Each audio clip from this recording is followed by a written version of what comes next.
आप उस पर यूट्यूब पे डालते हो साथ में लिंक क्या? हाँ जी, बाद में डालते हैं यूट्यूब पर, ओवर होने के बाद।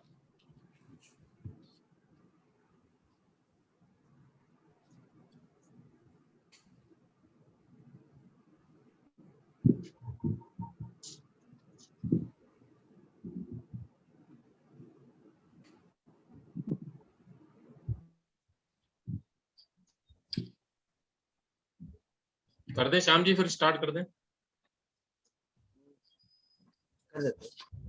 हाँ, धीरे धीरे चलते रहेंगे member of.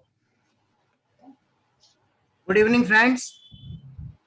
I warm welcome CA Advocate Ved Jain Saab, past president of our ICI and guest speaker of the today's webinar. Friends, this is the 11th VCM of Vikas Mark C Study Circle in this calendar year of 2021 for 2 CPRs and cumulative 23 CPRs till date in this calendar year of 2021. Friends, the most hot topic, technical session, will be deliberated on the reopening and reassessment under Section 148 and legal validity of notices recently issued under Section 148/148A under Income Tax. And this session will be deliberated by CA Advocate Ved Jain Saab, well-renowned speaker and expert on the subject. I request JP Agrawal ji, convener of our study circle, for his welcome address and to proceed further. Thank you. Thank you. Thank you, Shyamji. Thank you. Good evening, friends. I would like to welcome all of you to this very 11th virtual city meeting of this calendar year 2021. Hope everyone is safe and fine with family at home. I welcome CA Advocate Ved Jain ji, former president of ICI, a well-known personality, a dynamic and expert on the subject, guest speaker of today's virtual city meeting. In this technical session, CA Advocate Ved Jain ji will discuss on reopening reassessment under Section 148 and legal validity of notices under Section 148/148A. He is very much expert on this subject. We are really thankful to CA Advocate Ved Jain ji, today's speaker, for giving his valuable time to the members of our study circle to share his views, who gave his consent for our program in spite of their busy schedules. Recent अभी भी वो वेद जैन साहब अपने high court की proceedings में हैं और फिर भी हमारी वेबिनार्स को शेयर कर रहे हैं, तो काफी बिजी हैं, उसके बाद भी हमको काफी टाइम दिया. Friends, before handing over the dash to CA Advocate Ved Jain ji, I take a privilege to introduce him. Although it is not everybody know our guest speaker Ved Jain ji, past president of our ICAI, but I take a privilege to introduce him formally. Ved Jain ji has been a man of prudence, veracity and intelligence since birth.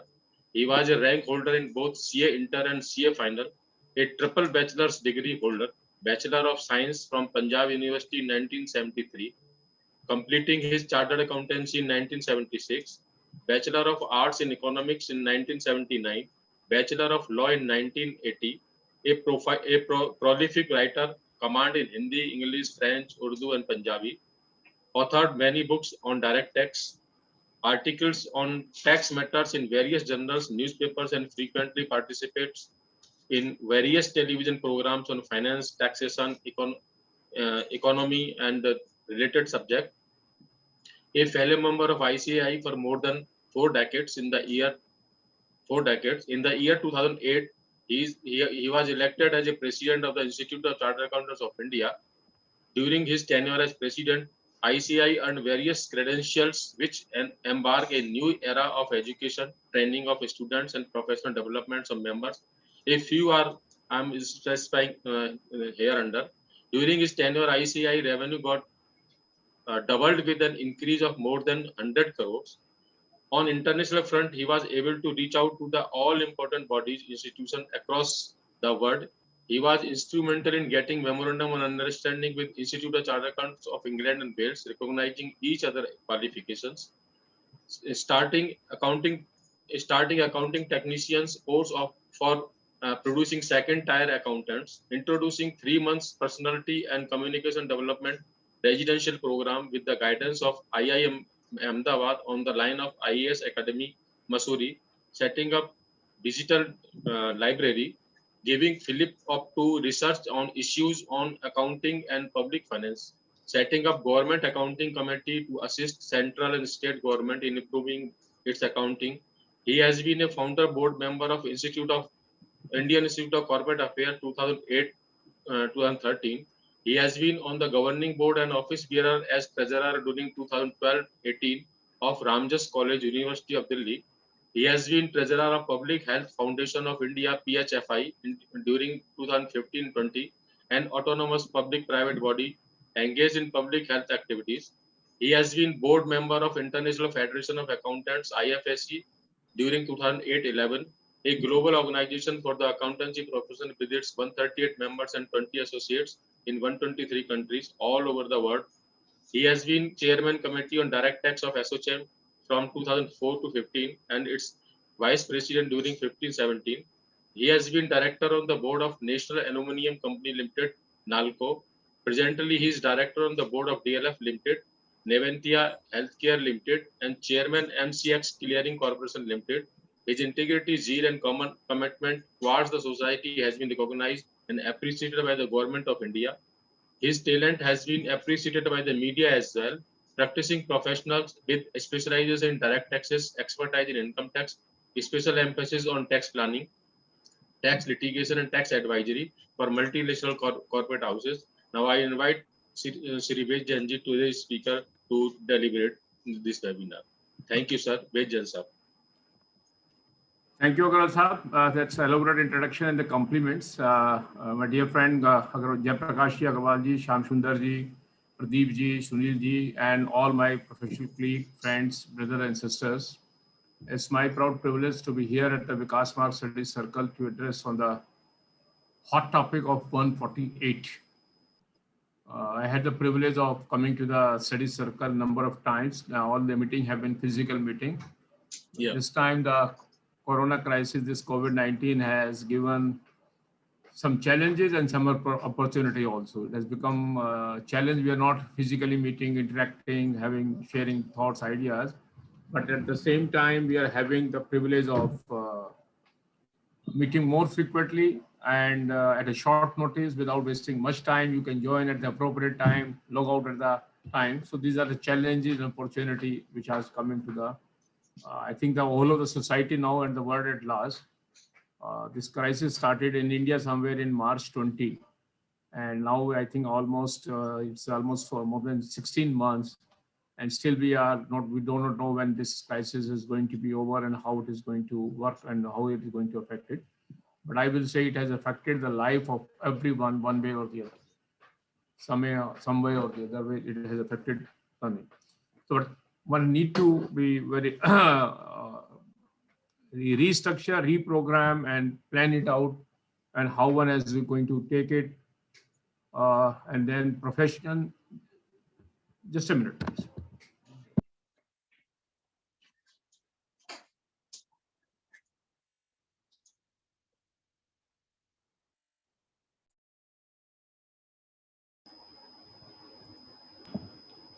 Now, now, as we see that in the last 16 months, many challenges have come up. Due dates have been extended, lot of extension, lot of challenges coming up. Income tax has also thrown a lot of challenges to the profession. The tax people, revenue authorities were visibly concerned in the first part how to collect the taxes. And they do have postponed in the initial phase. As you see, the due date of payment of taxes also was extended. But later on, the government realized that money is required, so no extension for the payment of taxes, but other extensions are there at on various dates on that part.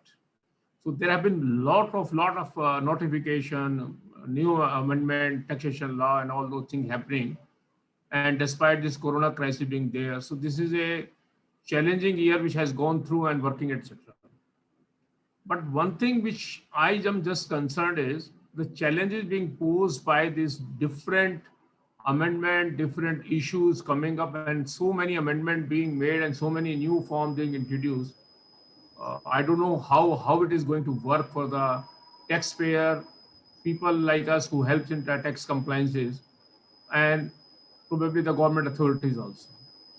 The latest example is this new portal, which was supposed to be a portal of second generation, a portal which has to be supposed to be be user friendly, bring you in a new domain. But we all know everyone has landed into big difficulty. Now all tax professionals are just wondering what need to be done with this tax portal, etc. I normally call tax people to be visionary. And one of the reasons I call visionary was that they introduced this faceless assessment much before the pandemic came.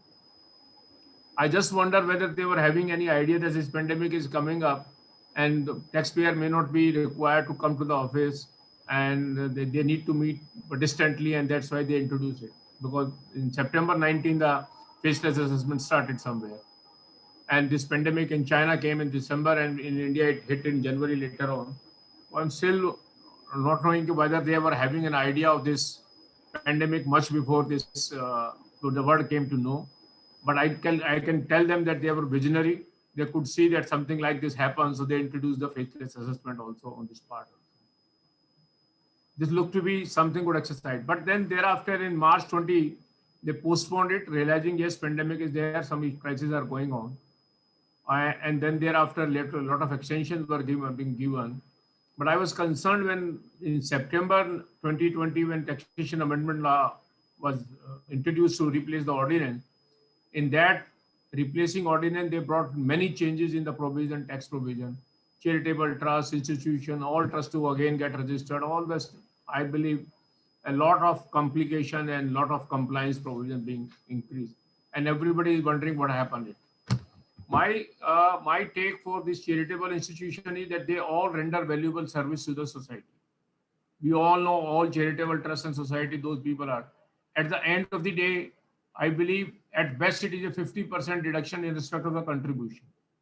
So I spend 100 rupees, get back 15 rupees. So net impact is 85 rupees goes out of the pocket. Anybody who does charity, he has to issue a check of 1,000 rupees. In income tax, he will claim a 500 rupees as reduction in the income. And if he falls in a tax rate of 30%, so it will be 150 rupees tax saving. So after paying 1,000 rupees, actually, you get a benefit of 150 rupees only. This should be a realization coming to the people. And then to say that these trusts are manipulating, I believe we all chartered accountant know that by and large more than 90% at least are trusts which are doing good business. Even the so-called engineering institutions, schools and colleges, where do we make that they are making money? My impression is had these engineering institution, medical college, school, public school would not have come up, what would have been the level of educations? In 90s, we created this IT sector and we became the world leader in providing IT services. This could happen that we had a large population, large student of English speaking and IT savvy student, so that they could capture the market and they could capture the opportunity which is there. And all these children which initially took the initiative in IT are from public schools, are from the engineering college or medical college, whatsoever, IIT.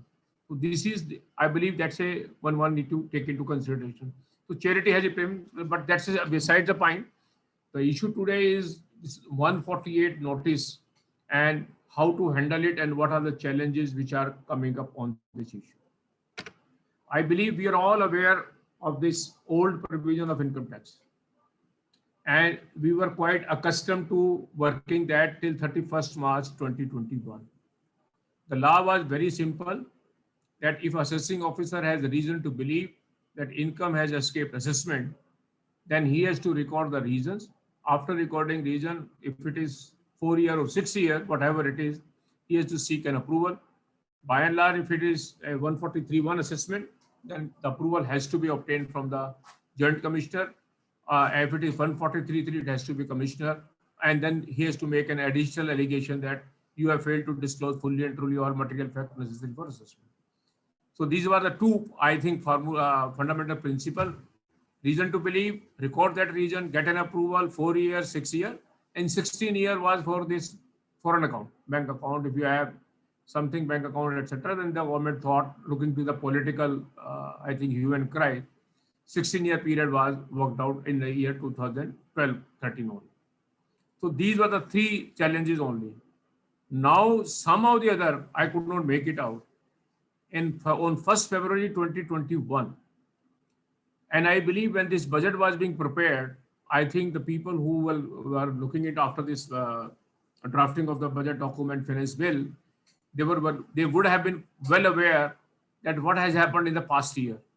In March 20, on 24th March, when we put a lockdown, 23rd March, and on 27th March, 28th March, we issued a press release extending the date, and then we issued an ordinance that all limitations which are expiring on 31st March will get extended till June. Initially, these were 30th June, and then it was extended to December and March on April. So I believe when on 1st February budget was presented, everyone was aware that there may be, there are two assessments which are getting time barred. Their notices have to be issued and still pending, and probably things may not be so simple from 1st April 2021. One reason can be in the month of January, I believe this pandemic was not so high peak at that level. So probably the thought would have been, every notice will be issued by 31st March 2021. But still they introduced a new scheme on 1st April on 1st February 2021. The parliament bill was introduced. The bill was passed in the month of March and was notified also. And I'm surprised at the same time when this bill was being notified, a new finance bill was being notified, the old provision got extended by another notification till 30th. Had that time also they could have withheld the new finance act. That provision they could have said by ordinance will not be applicable from this assessment year, they will be applicable from the next year or will be applicable after a date. But simultaneously they declare both the date, one extension, etc. And that has become a bone of contention now in this 148 proceeding. That's the crux of the issue. But before I come to that, I need to just explain you what this new law is and how it affects and how these challenges have come up. We all know that under the old act, as I say, 4 years, 6 years, and 16 years. Under the new law, they say from 1st April 2021, a new section 149 introduced where they say assessing officer will not be able to reopen the assessment after the end of 3 years from the end of the relevant assessment. This is the law on 1st April 2021. And second part says assessing officer shall not be able to more than 3 years or 10 years in case there is an income escaping assessment which is represented in the form of an asset. And then represented in the form of asset has been defined to mean which is represented in the form of a land, building, any share, security, loan, advances, bank balances. Inclusive definition, it can be anything else. Probably the idea was if they find out that somebody has purchased a property from which has not been disclosed, somebody has a bank account which has not been disclosed, or property has been purchased for 50 crore rupees or 50 and the actual consideration is more than that, something like this, that is represented by asset. You have given some loan or advance which you have not accounted for, number 2 advances, you have given finance some money. So that's the basic idea they introduced it. 10 years we can take it out. But one important aspect they put right away is that even though we are saying that we are extending the period to 10 years, 6 years to 10 years, but this 10 year will also not be applicable in respect of those assessments which could not be have been opened under the old law from 1st April 2021. And we all know that under 1st April 2021, 6 year period, if we count, under the old law, 31st March 15, and assessment year 14-15, could not have been opened on 1st April 2021. There can be some different view that 13-14, 14-15 date was extended till 30th June 2021. So probably under that, it could have been opened up to 30th June 2021. So that 10-year period is not going to haunt for this. So now this is the major amendment which has been made on that part. This is the challenge which is coming up.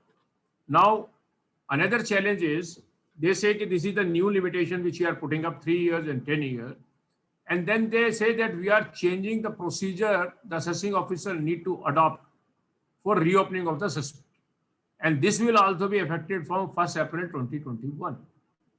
As I said, earlier the assessing officer was supposed to record reason and then initiate to issue 148 after seeking approval. Now they say no, reason need not be recorded. If assessing, if income has escaped assessment, assessing officer shall have a right to issue notice under section 148. Now, immediately the question comes up, if income has escaped assessment, then assessing officer act, how you will determine that income has escaped assessment? So somebody has to say that income has escaped assessment.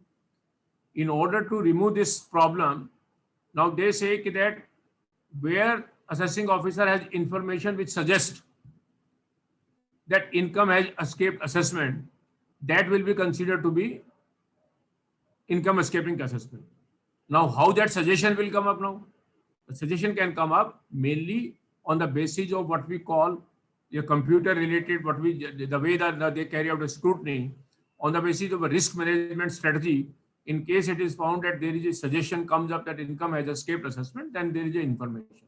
And this is computer based, meaning thereby you have filed a return of 2 lakh rupees, you have purchased a property 50 lakh rupees. There is apparently no reason, no source coming out. Similarly, there is a bank account which you have declared, which is not somewhere coming it out. So there is a suggestion which is coming up from 26 years or TDS or somewhere like. So that is the idea. Second was the C&AG, where while carrying out the audit of the returns filed or the assessment made, the C&AG points out that some income has escaped assessment. Those they said, yes, there is a reason that income has escaped assessment. Then they say these are the two factors where we will work it on. In addition thereto, there are 5 factors where will we assume that we will deem that income has escaped assessment. Now, in case a search has been carried out on a person, now in the moment the search is carried out, there will be a suggestion, it will be deemed that income has escaped assessment, and that period of 3 years or 10 years, whatever it is, depending upon whatever the documents are found, on that basis the notice 148 will be issued. Similarly, there is a deemed search where some other excise authority or GST authority makes some seizure or books or something like this, and income tax people then requisition under 132A. That will also be considered to be a deemed search, and they say automatically we will assume that income has escaped assessment. Survey has been carried out. There we will also assume that is also one indicator that income has escaped assessment. In the case of a search, it is not necessary the cash, money, jewelry is found of person who has been searched. Somebody else money has been found, 153C cases. So there also the assumption will be that the income has escaped assessment. And then there can be a case like what we call books of account, document, etc. are found which indicate that this books of account document pertains to or the information there belong to some other person. So even in that case, it will be deemed that a search has been carried out. Now, if we look at all these factors, still there is a suggestion that income has escaped assessment, but how do you will proceed? So they say the assessing officer will not straight away go to issue 148. On the basis of this information, he will first obtain an approval from the commissioner, principal commissioner. If it is within 3 years, and if it is more than 3 years, then he will obtain the approval of the principal chief commissioner. And on that basis, he will carry out an inquiry himself, independently. He will, at his level, carry out an inquiry. He will look at a document, what you have done, how you have done, and etc. Sunilji, I think you are focused on the screen. Okay. So the meaning thereby that he will carry out an inquiry. After carrying out inquiry, if he is of the opinion that assessee should also be called, and he has to be given inquiry has to be made, so he will again seek an approval from the principal commissioner or chief commissioner that look, this is the information which has come to me. On the basis of I have carried out an inquiry at my level, if we suggest that there is something and I now need to carry out an inquiry with the assessee, so he will seek an approval. On getting an approval, then he will write a letter to the assessee, and assessee is required to give a response to that. And within a period of 30 days thereafter, he is supposed to, 7 days, he is supposed to pass a reasoned order whether he want to continue with the reassessment or he want to drop it. And then again, passing the reasoned order, he has to seek an approval of the principal commission. After seeking this order, then he has to issue a 148 notice with the approval to the assessee. So there are 4 steps which are required. Now assessing officer under the old scheme make a blind deal. he comes out across some information from some department and just write a reason, and then he issues a notice to you. Now it will not be. It will be a 4-step process which the assessing officer will have to follow, and 4 approval he will take, and then he will give a 148 notice. But however, this process need not be followed in search cases, but in survey cases it has to be followed. So this is the new mechanism which has come up now. So, sir, Now- all the for all the 4 events, he has to get the approval from the commissioner. Yes, I now let me share the presentation. I think that will help you to understand a little bit better. Sir 10 years के लिए आपने asset का बताया था, तो अगर किसी ने शेयर एसेट का होना जरूरी है। एक मिनट पहले मैं इसको थोड़ा सा पूरा कर दूं, या फिर आपको थोड़ा सा, फिर मैं ना एक बार फिर आपके क्वेश्चन आंसर लेने में आराम ज्यादा लगेगा मुझे. Just to explain you this, when the budget was introduced, this was the reason given by the government that why we wanted change. I just wanted to make you, because your first question, I think your agitating mind is why so many people are agitating the issue of the new notice when there is a notification for extending the due date. That's a mind which is coming up. So that's why I gave you an idea what was the old scheme and what was the new scheme. And if whether the new scheme is different than the old scheme, and that whether the department has a right to follow old scheme when the new scheme is already operational. Now, government said when presenting the budget that our earlier scheme, if you look at this bold point, however, I hope you are able to see my screen. Yes, sir. However, the experience with this procedure has been no different. Like the provision of development, these provisions have also resulted in number of litigation. सरकार का कहना है कि जो 148 का ये search assessment जो मैं करता हूँ 153AC में, इससे लिटिगेशन बढ़ रही है. Due to advancement of technology, the department is now collecting all relevant information to transaction taxpayer from third party under Section 285B Act, statement of financial transaction reported. Similarly, information is also received from other law enforcement agencies. This information is also shared with the taxpayer through annual information statement under Section 285BB. Department uses this information to verify the information declared by a taxpayer in the return and to deduct known filer or those who have not disclosed the correct amount of total income. Therefore, assessment or reassessment of income, especially to large extent, is information driven. In view of the above, there is a need to completely reform the system of assessment or reassessment or recomputation of the income escaping assessment and the assessment of such related cases. The bill proposes to complete a completely new procedure of assessment, escaping assessment, and new system would result in less litigation and would provide ease of doing business to taxpayer as there is a reduction in the time limit by which a notice or a computation can be issued. I pose a question to myself. The last 3 months have shown whether it had lead to less litigation, it is a ease of doing business, or the period has been reduced. Experience clearly says even in such cases, though they said 6 to 10 years, invariably in every case 10-year notice is issued.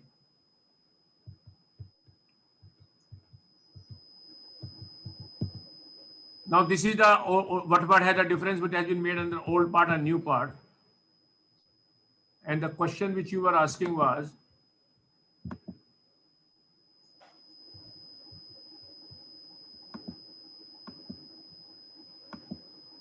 now this is the procedure. AO to conduct inquiry if required with prior approval 148. Suggestion आ गया उसके पास कि भाई income escape कर रही है, कहीं से लग रहा है, लेकिन उसे पहले इंक्वायरी करनी पड़ेगी. ये नहीं कि उठाया जो आया चिपका दिया, पहले आज की डेट में नोटिस इश्यू कर देता ना, चिपका के नहीं कर सकेगा. और उसके बाद approval of opportunity of being heard to be given to the SSC with prior approval. Number 2. Number 3, AO to consider reply consider करना पड़ेगा और उसके बाद एक ऑर्डर पास करना पड़ेगा जिसमें लिखा जाएगा कि हाँ भाई मैंने ये देखा इसके बेस से मेरे हिसाब से इनकम एस्केप कर गई है.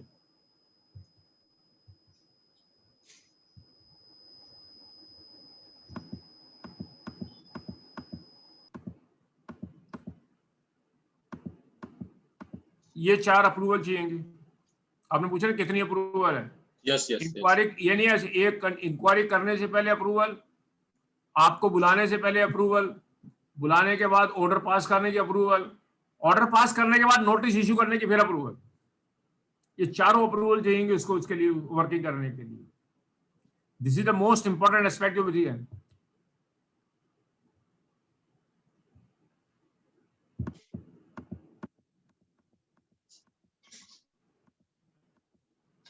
ये 4 अप्रूवल, और इसके लिए दो ऑफिसर हैं बिल्कुल। अगर 3 साल के अंदर कर रहा है तो प्रिंसिपल कमिश्नर से, और 3 साल से ज्यादा है 10 साल से तो हर अप्रूवल प्रिंसिपल चीफ कमिश्नर से आएगी। ये भी अपने आप में एक बहुत बड़ा चैलेंज है। एक अप्रूवल में एक पॉइंट हो रहा है, जैसे जिस इशू पर ये 148 किया है, अगर उसके अदरवाइज कोई इशू उसके नोटिस में आता है तो भी फिर वो कर सकेगा। वो पार्ट क्लियर कर दिया उन्होंने, वो क्लियर कर दिया, वो आ रहा है, मैं आ रहा हूँ उस पार्ट पे। अच्छा, अब उसके लिए वो नहीं है, एक अगर अप्रूवल ले लिए तो बाकी अगर इनकम आ गई तो उसमें वो कर लेगा। अच्छा, अब ये पीरियड हो गया जो मैंने पहले कहा था, पहले ये राइट साइड पे 6 साल 4 साल अब 16 साल का था, ये 3 साल और 10 साल का हो गया। 16 साल वाला बढ़ा दिया क्योंकि इनको फॉरेन बैंक अकाउंट से मतलब नहीं रहा। इनकम टैक्स में बोले ब्लैक मनी में पकड़ लेंगे उसको। तो ब्लैक मनी में तो कह दिया ना कि अनलिमिटेड है। आज की डेट में अगर ब्लैक मनी एक्ट पढ़ूं सही ढंग से तो शाहजहां के जमाने की इनकम भी टैक्स हो सकती है। अगर किसी ने बैंक अकाउंट बाहर रखा हुआ है और वो डिक्लेयर नहीं है, हालांकि इनकम टैक्स एक्ट 1861 से आया है और उससे पहले था नहीं, तो कह सकते हैं भाई आपका पैसा बाहर का घूम रहा था, आपने ये डिक्लेयर नहीं किया तो लिया। और कब असेसमेंट करेगा? करंट ईयर में असेसमेंट करेगा उसको। जैसे mechanism which has been worked out, तो ये पीरियड उसने घटा दिया इसके बारे में। अब सवाल यहां आता है, ये एक्ट का पार्ट है जो नया बनाया। उन्होंने क्या कहा कि हमने 3 साल और 10 साल का पीरियड तो कर दिया है, लेकिन हम उसको कोई नोटिस नहीं दे पाएंगे जो पुराने एक्ट के अंदर नोटिस नहीं दे सकते थे उस दिन। सबसे ज्यादा इंपॉर्टेंट ये पार्ट है, provided that no notice under section 148 shall be issued for any assessment year relevant to the assessment year beginning on or before the first day of April 21, if such notice could not have been issued at that time on account of being beyond the time limit specified under the provision of clause B of subsection 1 as they stood immediately on this. आप क्या समझे इस बात को? ये मेरा सबसे important question है कि भाई नए एक्ट में लिख दिया कि हमने 10 साल का पीरियड तो कर रहे हैं, लेकिन 1/4/21 के बाद हम उस असेसमेंट ईयर का नोटिस नहीं इशू करेंगे जो हम उस समय पुराने एक्ट के अंदर नहीं कर सकते थे। और पुराने एक्ट के अंदर क्या प्रोविजन था? ये था कि 6 साल से ज्यादा का नहीं कर सकते। अगर मैं एक्सटेंडेड पीरियड को छोड़ दूं जो नोटिफिकेशन से एक्सटेंड किया हुआ है, 1/4/21 को 14/15 का नोटिस इश्यू हो सकता था? नहीं सर, नहीं हो सकता था। नहीं 13/14 का हो सकता था? नहीं 12/13 का? नहीं सर, नहीं हो सकता, नहीं हो सकता था ना। तो इन्होंने क्या कहा कि हम 1/4/21 के बाद वो नोटिस नहीं देंगे जो पहले हम नहीं दे सकते थे। तो ये तो मानते हैं कि 1/4/21 को 12/13 का नोटिस तो नहीं दे सकते थे। बिल्कुल, वो तो नोटिफिकेशन पे भी नहीं दे सकते थे। यस, 13, 14 और 14/15 का एक्ट के हिसाब से तो दे नहीं सकते थे। लेकिन जो वो नोटिफिकेशन निकला हुआ एक्सटेंडेड पीरियड का जो 3 महीने का था, उसके अंदर तो वो नोटिस दिया जा सकता था। तो सवाल आएगा कि अब ये जो लिखा है 6 साल का 194B का 6 साल का पीरियड का, ये 6 साल का पीरियड यहां से काउंट होगा या वो 3 महीने का पीरियड एक्सटेंडेड था? ये एक अपने आप में नया सवाल बनेगा। 12/13 तो बंद है, 10 साल का नहीं दे सकते कभी भी। बिल्कुल, ये मानते हो? 13, 14, 14/15 का 30/21 के बाद नहीं दे सकेगा, राइट, क्योंकि वो नोटिफिकेशन भी खत्म हो गया। 13, 14 और 14/15 का 1/4 से लेके 30/6 के बीच में लड़ाई है कि वो पुराना नोटिफिकेशन लगेगा या नहीं लगेगा उसके पीरियड की, इस क्लास के लिए, सिर्फ इस क्लास के लिए। बाकी की क्लास में मैं बाद में आता हूँ प्रोसीजर के। ये आ रहा है ना? यही लड़ाई है, दिस इज क्लियरिटी इसके बारे में लड़ाई, ठीक है। और 1/7/21 के बाद तो कोई इश्यू नहीं कर सकते। एक तो ये इंटरप्रिटेशन है। एक और इंटरप्रिटेशन है, if such notice could not have been issued at that time. Yeah. That time का मतलब क्या है?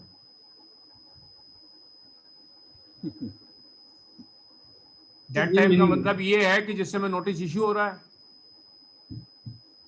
या at that time का मतलब 1 अप्रैल 2021 है। ये सवाल मैं आपसे पूछना चाह रहा हूँ। फर्स्ट मार्च होना चाहिए। Such notice could not have been issued at that time. What is the meaning of at that time? Meaning thereby, एक तो कहेंगे कि साहब जिस डेट को नोटिस इश्यू हो रहा है, अगर उस डेट को वो नोटिस इश्यू नहीं हो सकता था पुराने एक्ट के अंदर, तो ये आप इसमें नहीं कर सकते। तो मैं ये इंटरप्रिटेशन ले लूं तो ये 10 साल वाली कहानी तो हमेशा के लिए फेल हो गई, तो 6 साल ही रहेंगे हमेशा। क्योंकि किसी भी समय पे जब आप नोटिस इशू कर रहे हैं, पुराने एक्ट के अंदर तो 6 साल से ज्यादा का इशू कर ही नहीं सकते थे कभी भी आप। अब 10 साल में जाएंगे कैसे? तो इसका मतलब है एट दैट टाइम का इंटरप्रिटेशन 1/4/2021 को है। अब 1/4/2021 को आप अगर उस समय आप नोटिस नहीं दे सकते थे, तो वो उससे ज्यादा नहीं दे सकते थे, तो ये जो आपकी 10 साल वाली क्लाज है, ये हमेशा के लिए 14-15 तो बंद हो गया।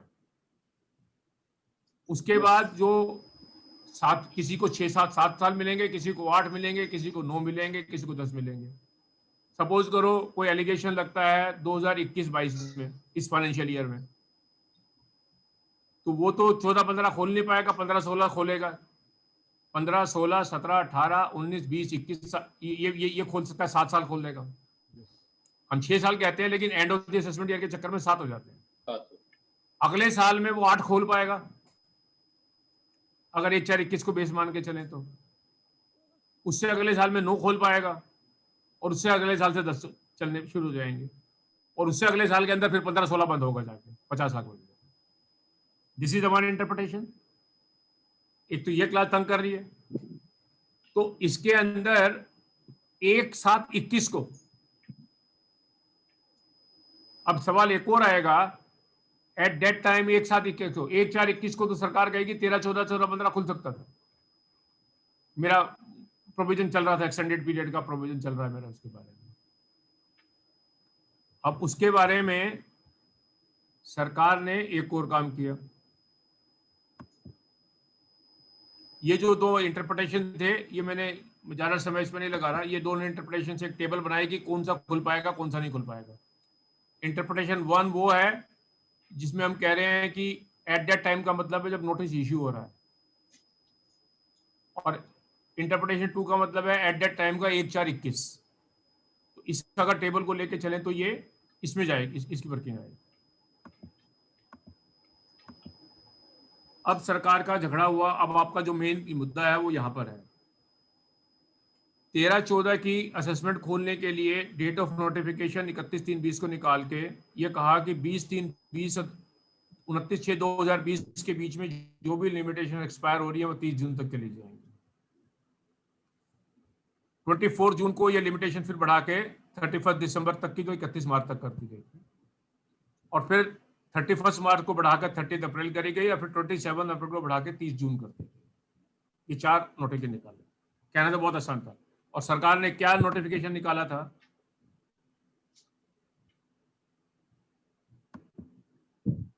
This is the notification. पहले तो ऑर्डिनेंस आया था, अब फिर ये एक्ट बन गया टैक्सेशन अमेंडमेंट पे। ये सबसे ज्यादा इंपॉर्टेंट है। Where any time limit has been specified or prescribed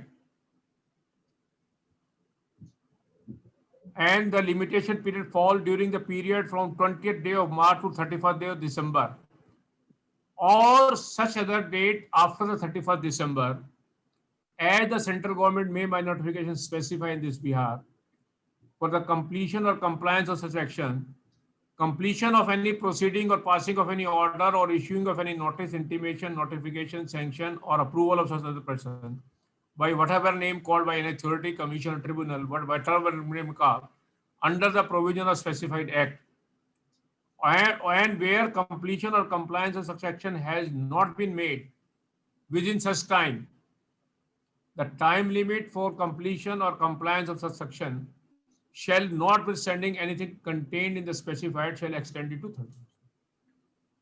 अब ये कॉमन सेंस से हम ये पूछना चाह रहे हैं, ये पावर क्या है इस एक्ट के अंदर, कि जो डेट किसी प्रोसीडिंग को, किसी नोटिस को, इंटीमेशन को, और जो इस पीरियड के अंदर फॉल करती है, सेंट्रल गवर्नमेंट को पावर है कि वो उसकी डेट को बढ़ा दे। इसके अलावा इसमें कुछ पावर है और कुछ इसके अलावा कोई सरकार को? इट मे अमेंड एक्ट और क्लैरिफाई और issue such notification as it may deem fit, कहीं है? अब इसमें क्या किया सरकार ने? अब पीछे वाली एक स्लाइड पे जाकर देखिए क्या किया सरकार ने। सरकार का कहना है, नोटिफिकेशन निकाला, डिपार्टमेंट इस बात पे जाना चाह रहा है, इस नोटिफिकेशन पे, for the removal of doubt, ये जो एक्सप्लेनेशन बनाई है, ये नोटिफिकेशन का पार्ट है, एक्ट का पार्ट नहीं है।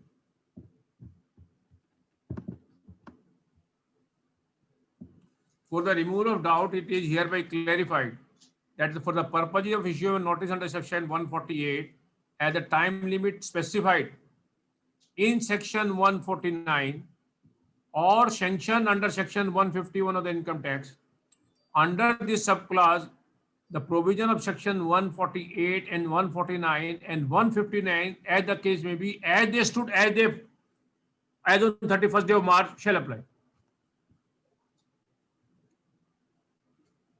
अब ये आप टाइम लिमिट बढ़ा रहे हैं या आप पुराने प्रोविजन को अप्लीकेबल कर रहे हैं? For the removal of doubt, it is here, I will read it out. From the removal of doubt, it has been clarified that for the purposes of issuance of notice under section 148, as per the time limit specified in section 149 or section 159, under this clause, the provision of section 148, 149, 150, as the case may be, as is to apply. मैं ये तो बात मान सकता हूं कि भाई वो ये कह दे कि भाई ये टाइम लिमिट जो है वो अप्लाई कर जाएगी, क्योंकि सरकार को यहां पावर क्या दी गई है?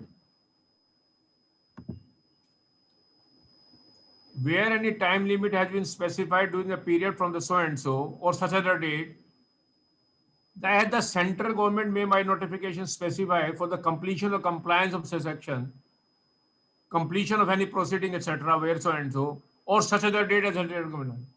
सिर्फ टाइम पीरियड एक्सटेंड करने की पावर है, टाइम पर एक्सटेंड करने की तो पूरी पावर है, कोई इसमें सेकंड थॉट नहीं है इसके बारे में। सवाल तो ये है कि ये टाइम पीरियड है या ये कह रहा है कि पुराने वाले प्रोविजन लगेंगे? ये कहां से आ जाएगा? ये कहीं से नहीं आ रहा।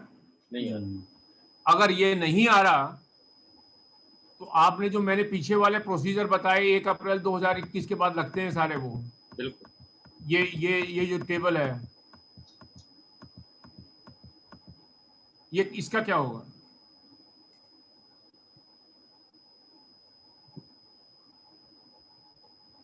और इसका क्या होगा जो 149 में मैंने कह दिया कि आप 3 साल के बाद नहीं कर सकते?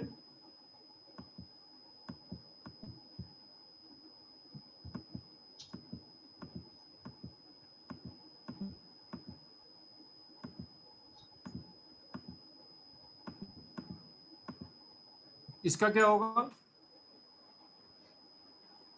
सरकार को सिर्फ नोटिस प्रोसीडिंग पूरी करने का टाइम पीरियड एक्सटेंड करने की पावर है।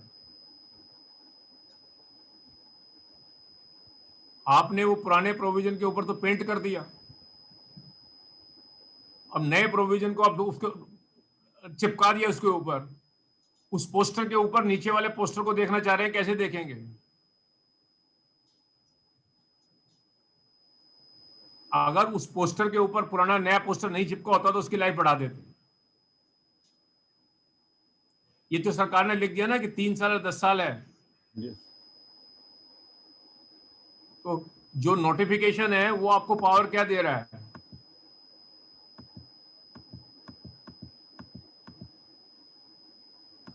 वो तो पावर सिर्फ टाइम पीरियड बढ़ाने की दे रहा है। वो ये तो नहीं कह सकता कि भाई आप 3 की जगह 6 साल खोल लेना। ये कहां से लाएंगे? यही सारा क्रक्स आज की डेट में लड़ाई का मुद्दा बना हुआ है। अब आपके सामने इसके हिसाब से 2-3 इशू आ रहे हैं। अब अगर अब आपकी कंट्रोवर्सी पे आ जाऊं मैं, तो 31 मार्च 2012 तो पहले ही बंद था, उसमें तो खतरा था ही नहीं। मैं 12 ईयर बाद चला, असेसमेंट छोड़ के 12-13 मान लिया है। 13, 14, 31 मार्च 2021 तक पूरा खुला हुआ था। नया एक्ट नहीं आता तो 30 जून 21 तक खुला हुआ था, कोई इशू नहीं था। ये उसकी टाइम पीरियड बढ़ा लेते और नया प्रोसीजर अडॉप्ट कर लेते तो शायद सरकार 13, 14, 14, 15 में भी बच जाती। 13, 14, 15 में नए प्रोसीजर के हिसाब से। हाँ, अगर नहीं, हाँ, अगर ये नए प्रोसीजर अगर वो कर लेते, टाइम पीरियड बढ़ा के नया प्रोसीजर अडॉप्ट करके ले जाते तो शायद 13, 14, 14, 15 में शायद सरकार बच जाती।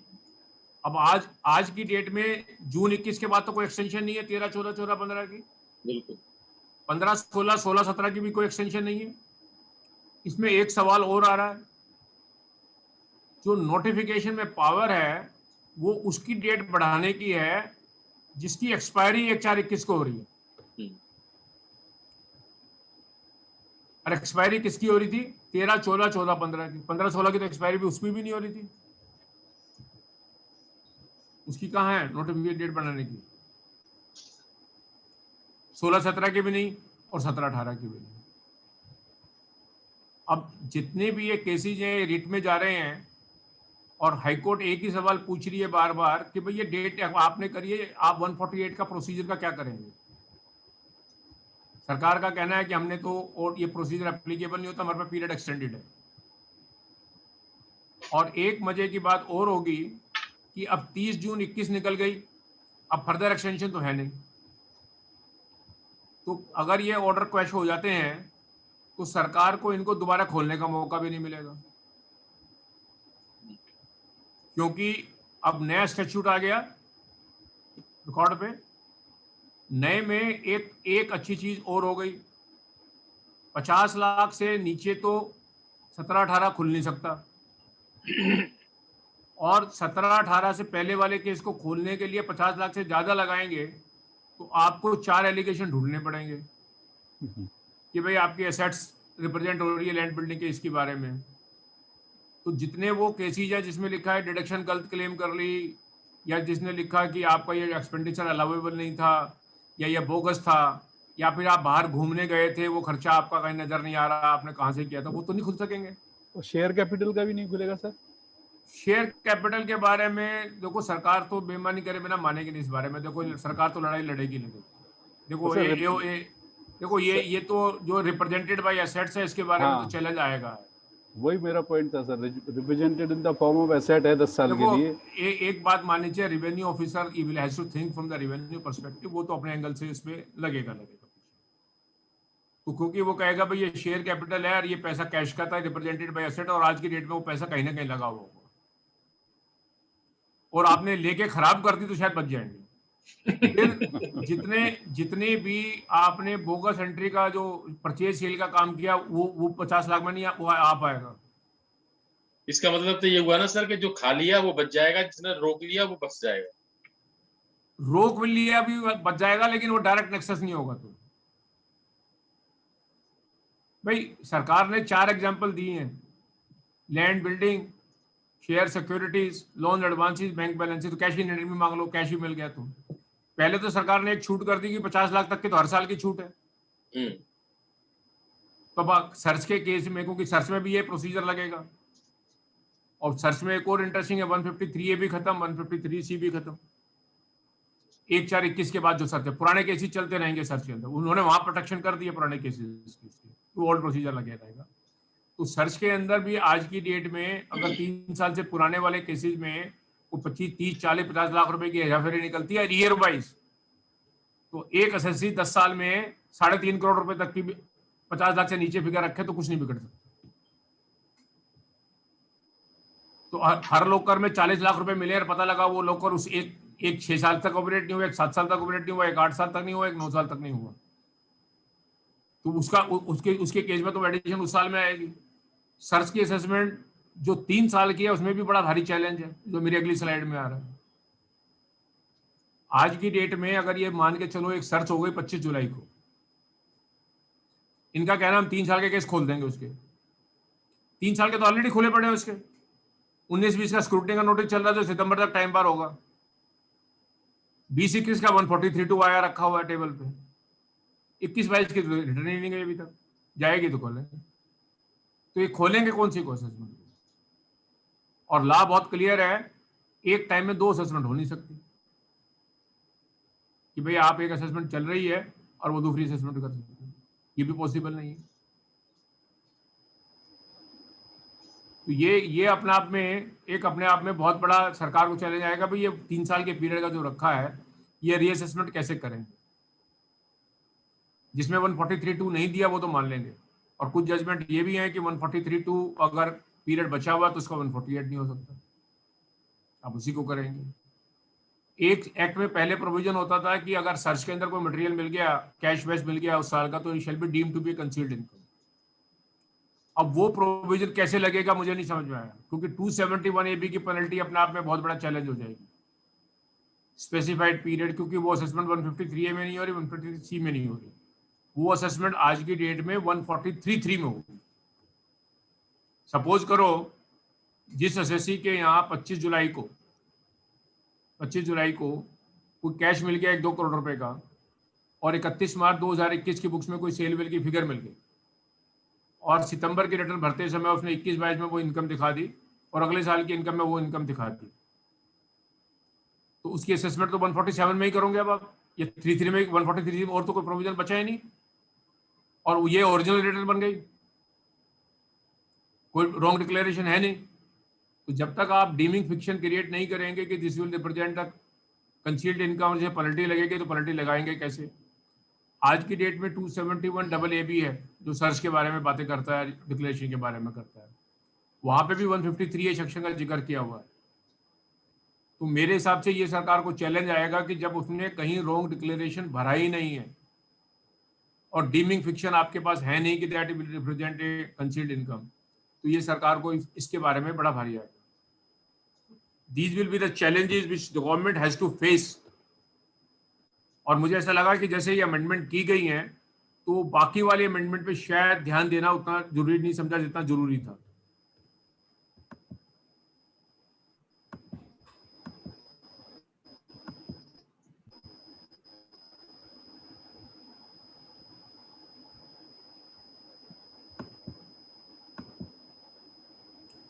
अब बहुत सारे सवाल एक ये भी मन में आ रहे होंगे आपके कि भाई चलो हाई कोर्ट से रिट पिटीशन में क्वैश हो गया और या सरकार कोई अमेंडमेंट लेके आएगी, जैसे कभी कभी अखबार में चर्चा आती रहती है कि सरकार अमेंडमेंट लेके आ सकती है और सरकार के पास पूरी ताकत होती है, जो भी चाहे सरकार अमेंडमेंट करना चाहे तो कर ही सकती है, उसका क्या होगा?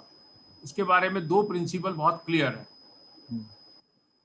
एक तो ये प्रिंसिपल बहुत क्लियर है कि जो अमेंडमेंट आएगी वो किस डेट से इफेक्टिव होगी, और दूसरा ये है कि आपने नए कानून में 3 साल का प्रोविजन रखा हुआ है, और ये जिस 1 अप्रैल 2021 से और जिस डेट तक का वो अमेंडमेंट आती नहीं है तब तक के पीरियड में ये प्रोविजन वही लगेगा, तो पुराना प्रोविजन नहीं, नया प्रोविजन नहीं लग सकता। जो केसेस आज की डेट में इस स्कीम के अंदर नए एक्ट के अंदर टाइम बार हो गए, वो असेसमेंट ईयर आप नए अमेंडमेंट से नहीं खोल सकते। आपने जैसे देखा होगा, मैं ये स्लाइड बता रहा था जो जिसमें 6 साल का प्रोविजन वाला था कि नहीं खोलेंगे, ये no notice shall be issued which could not have been reopened under the old. This is a time tested judgment of the Supreme Court where they say कि आप अमेंडमेंट करके पीरियड एक्सटेंड नहीं कर सकते,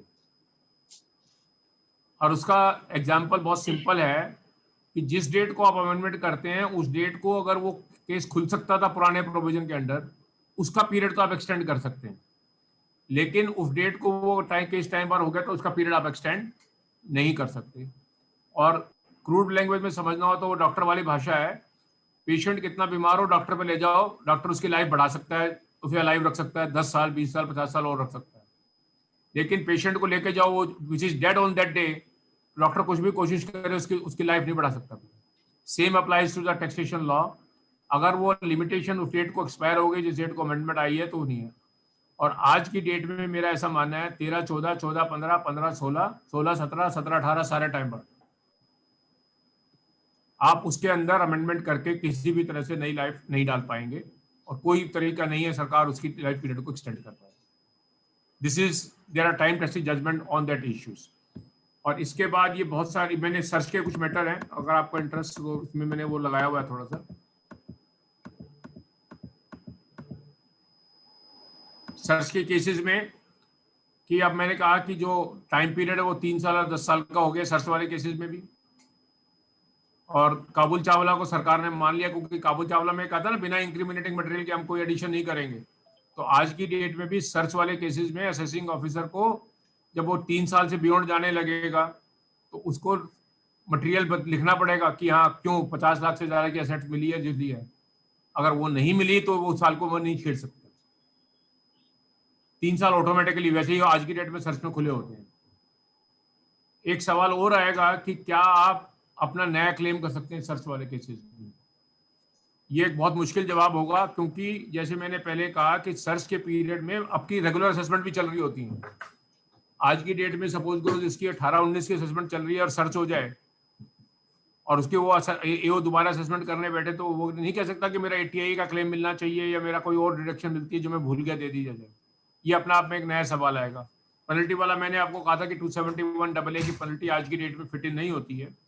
और एक अशोक चड्डा का जजमेंट था कि 143(2) is not required in search case, वो अब खत्म हो जाएगी क्योंकि सर्च केस में 143(2) देना पड़ेगा क्योंकि 148 में रिक्वायरमेंट है 143(2) को नोटिस।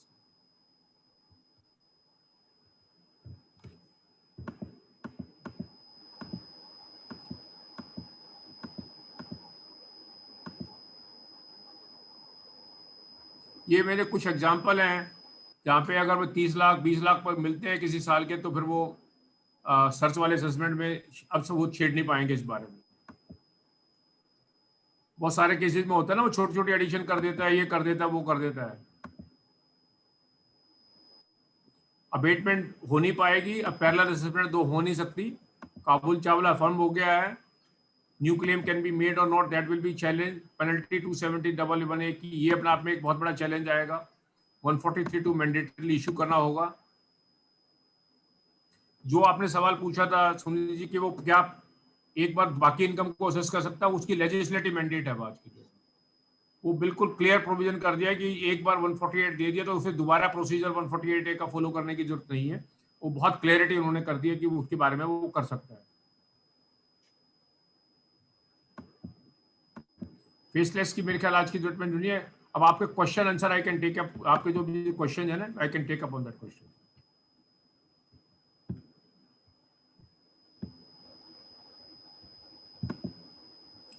हाँ जी गौरव साहब।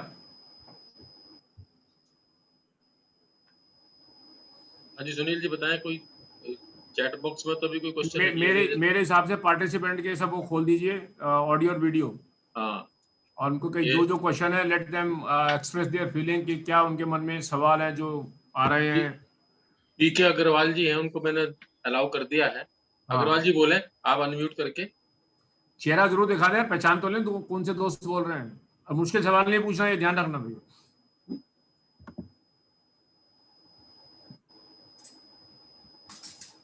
अग्रवाल साहब अनम्यूट नहीं किया पीके अग्रवाल जी, आप सबको कर दो ना एक बार। बहुत ज्यादा वो नहीं है, मैंने देखा है। सर वेबिनार में चले। हाँ जी सर, ये बताइए कि जैसे हमारे यहाँ नोटिस आया था 24 जून को आया था, तो उसका हमने सर नोटिस को जो 148 का जो चल रहा है पूरा राइट अप देके चेंज कर दिया है उसको, वैलिडिटी को, उसका हमने रिटर्न नहीं भरा है अभी। और फिर उसको हमने उसमें भी डाल दिया है, अपना कंप्लेंट जो होता है इनका, उसमें भी डाल दिया है। तो क्या हमने रिटर्न तो भरी नहीं है उसकी, तो क्या होगा फाइनली इसका? 143(3) उनका हुआ है। भाई देखो, आपके पास दो ऑप्शन अवेलेबल है हर एक के पास। जब 148 का नोटिस आता है तो ये तो मान के चलना चाहिए असेसिंग ऑफिसर ने कोई रीजन तो रिकॉर्ड कर ही रखे हैं आपके, क्योंकि पुराना प्रोसीजर अडॉप्ट किया है और अप्रूवल ले रखी है। और ये भी मान के चलिए कि अगर आपने उसको रोका नहीं तो उसने तो वो एडिशन करनी ही करनी है। तीसरी बात, क्लाइंट को ये पता है कि किस चीज का 148 है, ये उसने क्या कर रखा है गड़बड़ जो उसकी नोटिस आ रही है। अब इन तीन बातों को ध्यान में रखते हुए अब आपको उसको रोकने के लिए टेक्निकली आपको कहीं ना कहीं से रोकना, ब्लॉक करना पड़ेगा। आप उसे नहीं रोकते हैं, वो असेसमेंट करेगा, डिमांड क्रिएट करेगा, आपसे डिमांड रिलाइज करने की कोशिश करेगा, आपको सेट अपील बजाएंगे। सेट अपील आपको रिलीफ नहीं देगा लीगल ग्राउंड पे, तो मेरिट पे अगर आपका केस 2-2-4 का तो शायद छोड़ दे, या ये भी छोड़ दे, ट्रिब्यूनल जाएंगे। नाउ आपके पास इसको ब्लॉक करने के लिए दो रास्ते हैं। जैसे एक, आज की डेट में ये क्लियर है कि भाई ये नोटिस 148 के इलीगल है क्योंकि इन्होंने प्रोसीजर फॉलो नहीं किया, तो आप इसको यहीं रोक लो। ये तो कर दिया है सर, हमने अप्लाई कर दिया है और ग्रीवेंस में भी डाल दिया है उसकी। ग्रीवेंस में नहीं होगा, ग्रीवेंस में नहीं हो सकता, तो हाई कोर्ट से रोकना पड़ेगा। सर जो इनकी मेल आई थी उसी पे हमने रिप्लाई कर दिया था, क्योंकि पोर्टल बंद था उस टाइम। अब पोर्टल पे सर वो रिटर्न ही मांगता है और उसके अलावा एक बात सुनिए, ट्रेन का काम है, दिल्ली से चली बंबई जाएगी,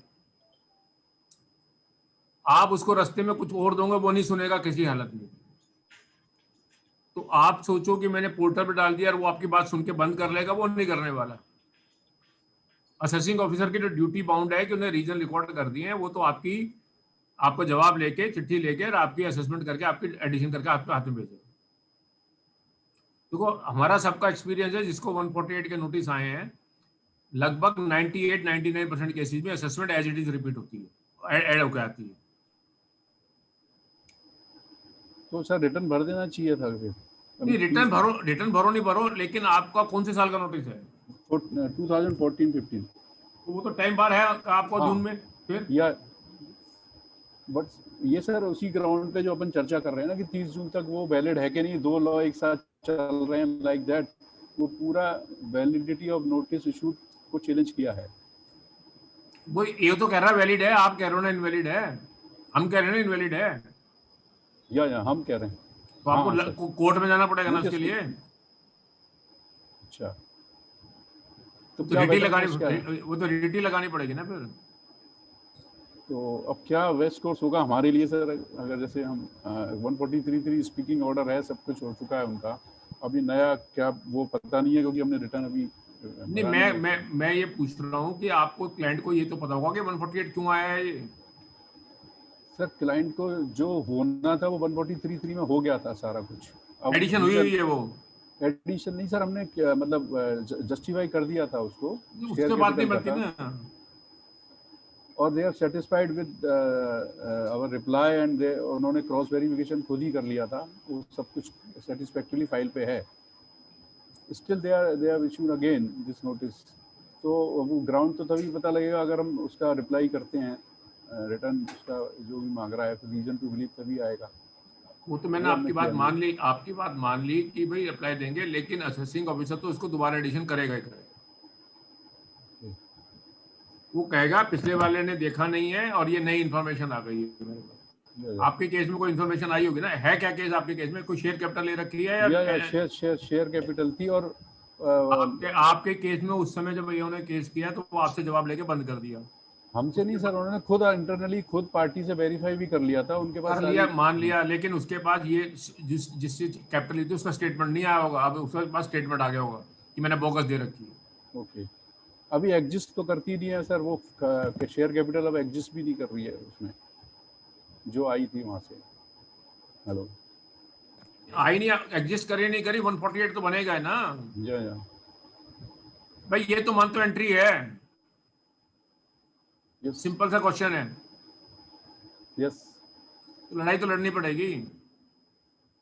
तो सर अब ये हमने चैलेंज किया है इस तरीके से, तो क्या हमें रिटर्न भरना चाहिए? अब क्या करें? नहीं, रिटर्न भर दो, रिटर्न तो भरना ही पड़ेगा, रिटर्न के बिना तो गुजारा ही नहीं है। ओके, रिटर्न नहीं भरेंगे तो आपका 234 का मीटर ऑन हो जाएगा 2% का। अब वो तो टाइम निकल गया 30 डेज। अब भर दो, अब भाई हर महीने का तो रनिंग मीटर है। आप रिटर्न भर के आप रेट लगा दो ना, क्या दिक्कत है रेट लगाने में आपको? अमाउंट कितना इन्वॉल्व है? अमाउंट तो सर 50 से ज्यादा ही होगा। नहीं 50 नहीं है भाई, कई बार ये होता है ना कि छोटा केस है, क्लाइंट कहता है यार कौन खर्चा करेगा, जब देखी जाएगी क्या डिमांड आएगी, लड़ लेंगे, वो अलग बात है। क्योंकि नहीं तो वो आपका 13-14 का केस है तो 50 लाख अगर उससे ज्यादा है तो उतने पैसे आपसे मांग लेगा, डिमांड क्रिएट करेगा। और सर जैसे अभी मैंने पूछा भी था कि नोटिस मतलब 148 को उन्होंने इशू किया और हमने रिटर्न फाइल कर दी, क्योंकि पोर्टल पे केवल रिटर्न को ही अलाउ करता है और कुछ अलाउ नहीं करता। तो ऑब्जेक्शन हमने मेल पे अकाउंट मतलब डिमांड किए हैं, बिल्कुल। तो क्या वो वैलिड है और उसके लिए फिर आगे एक्शन क्या लें? वैलिड वो भी है, मैंने एक ड्राफ्ट लेटर आपको सर्कुलेट किया था, हाँ आपको जी, ध्यान हो? हाँ जी, आया आप हुआ। रिटर्न फाइल करके वो ड्राफ्ट लेटर दे दो, रीजन आ जाए, और रीजन के बाद फिर ऑब्जेक्शन फाइल करो फॉर्मली। अच्छा, वो तो मेल पे कर सकते हैं ना, ड्राफ्ट लेटर जो आपका था वो तो मेल पे कर सकते हैं उनके। हाँ मेल पे भेज सकते हो, वो तो कर दिया पोर्टल सर पे कोई हमने। ऑप्शन है ही नहीं। नहीं है पोर्टल तो पे वहाँ ऑप्शन कर नहीं दो, है। वहाँ कर दो, उसमें तो क्या। सर पोर्टल पे रिटर्न भर के कंप्लाई कर दें फिर, और फिर बाद में इस जो आपका ये जो अंडर प्रोटेस्ट करके उस पर रिप्लाई में फिर बाद में डाल सर दें। ये तो कर सकते हैं, लेकिन क्या है कि क्योंकि इस समय प्रोसीडिंग को रुकवाना जरूरी है, तो फिर वो हाई कोर्ट में तो लॉक करना ही पड़ेगा ना, वो तो और जो मानेगा नहीं ना। अभी जो कोर्ट्स के ऑर्डर आ रहे हैं, स्टे आ रहे हैं, वो तो पर्टिकुलर एसएससी पे एप्लीकेबल है ना, सभी पे तो एप्लीकेबल ना है ना नहीं। सभी हर एक को इंडिविजुअली लेने पड़ेगा। सभी तो को हर जाना आदमी पड़ेगा को। अगर स्टे लेना है तो सब कुछ करना है। Okay okay. हाँ संजय गुप्ता जी, आप बताएं क्या कह रहे हैं? आपको मैंने अलाउ कर दिया है। हेलो, आवाज आ रही है सर? आ रही है। 1 मिनट होल्ड करेंगे ना। हाँ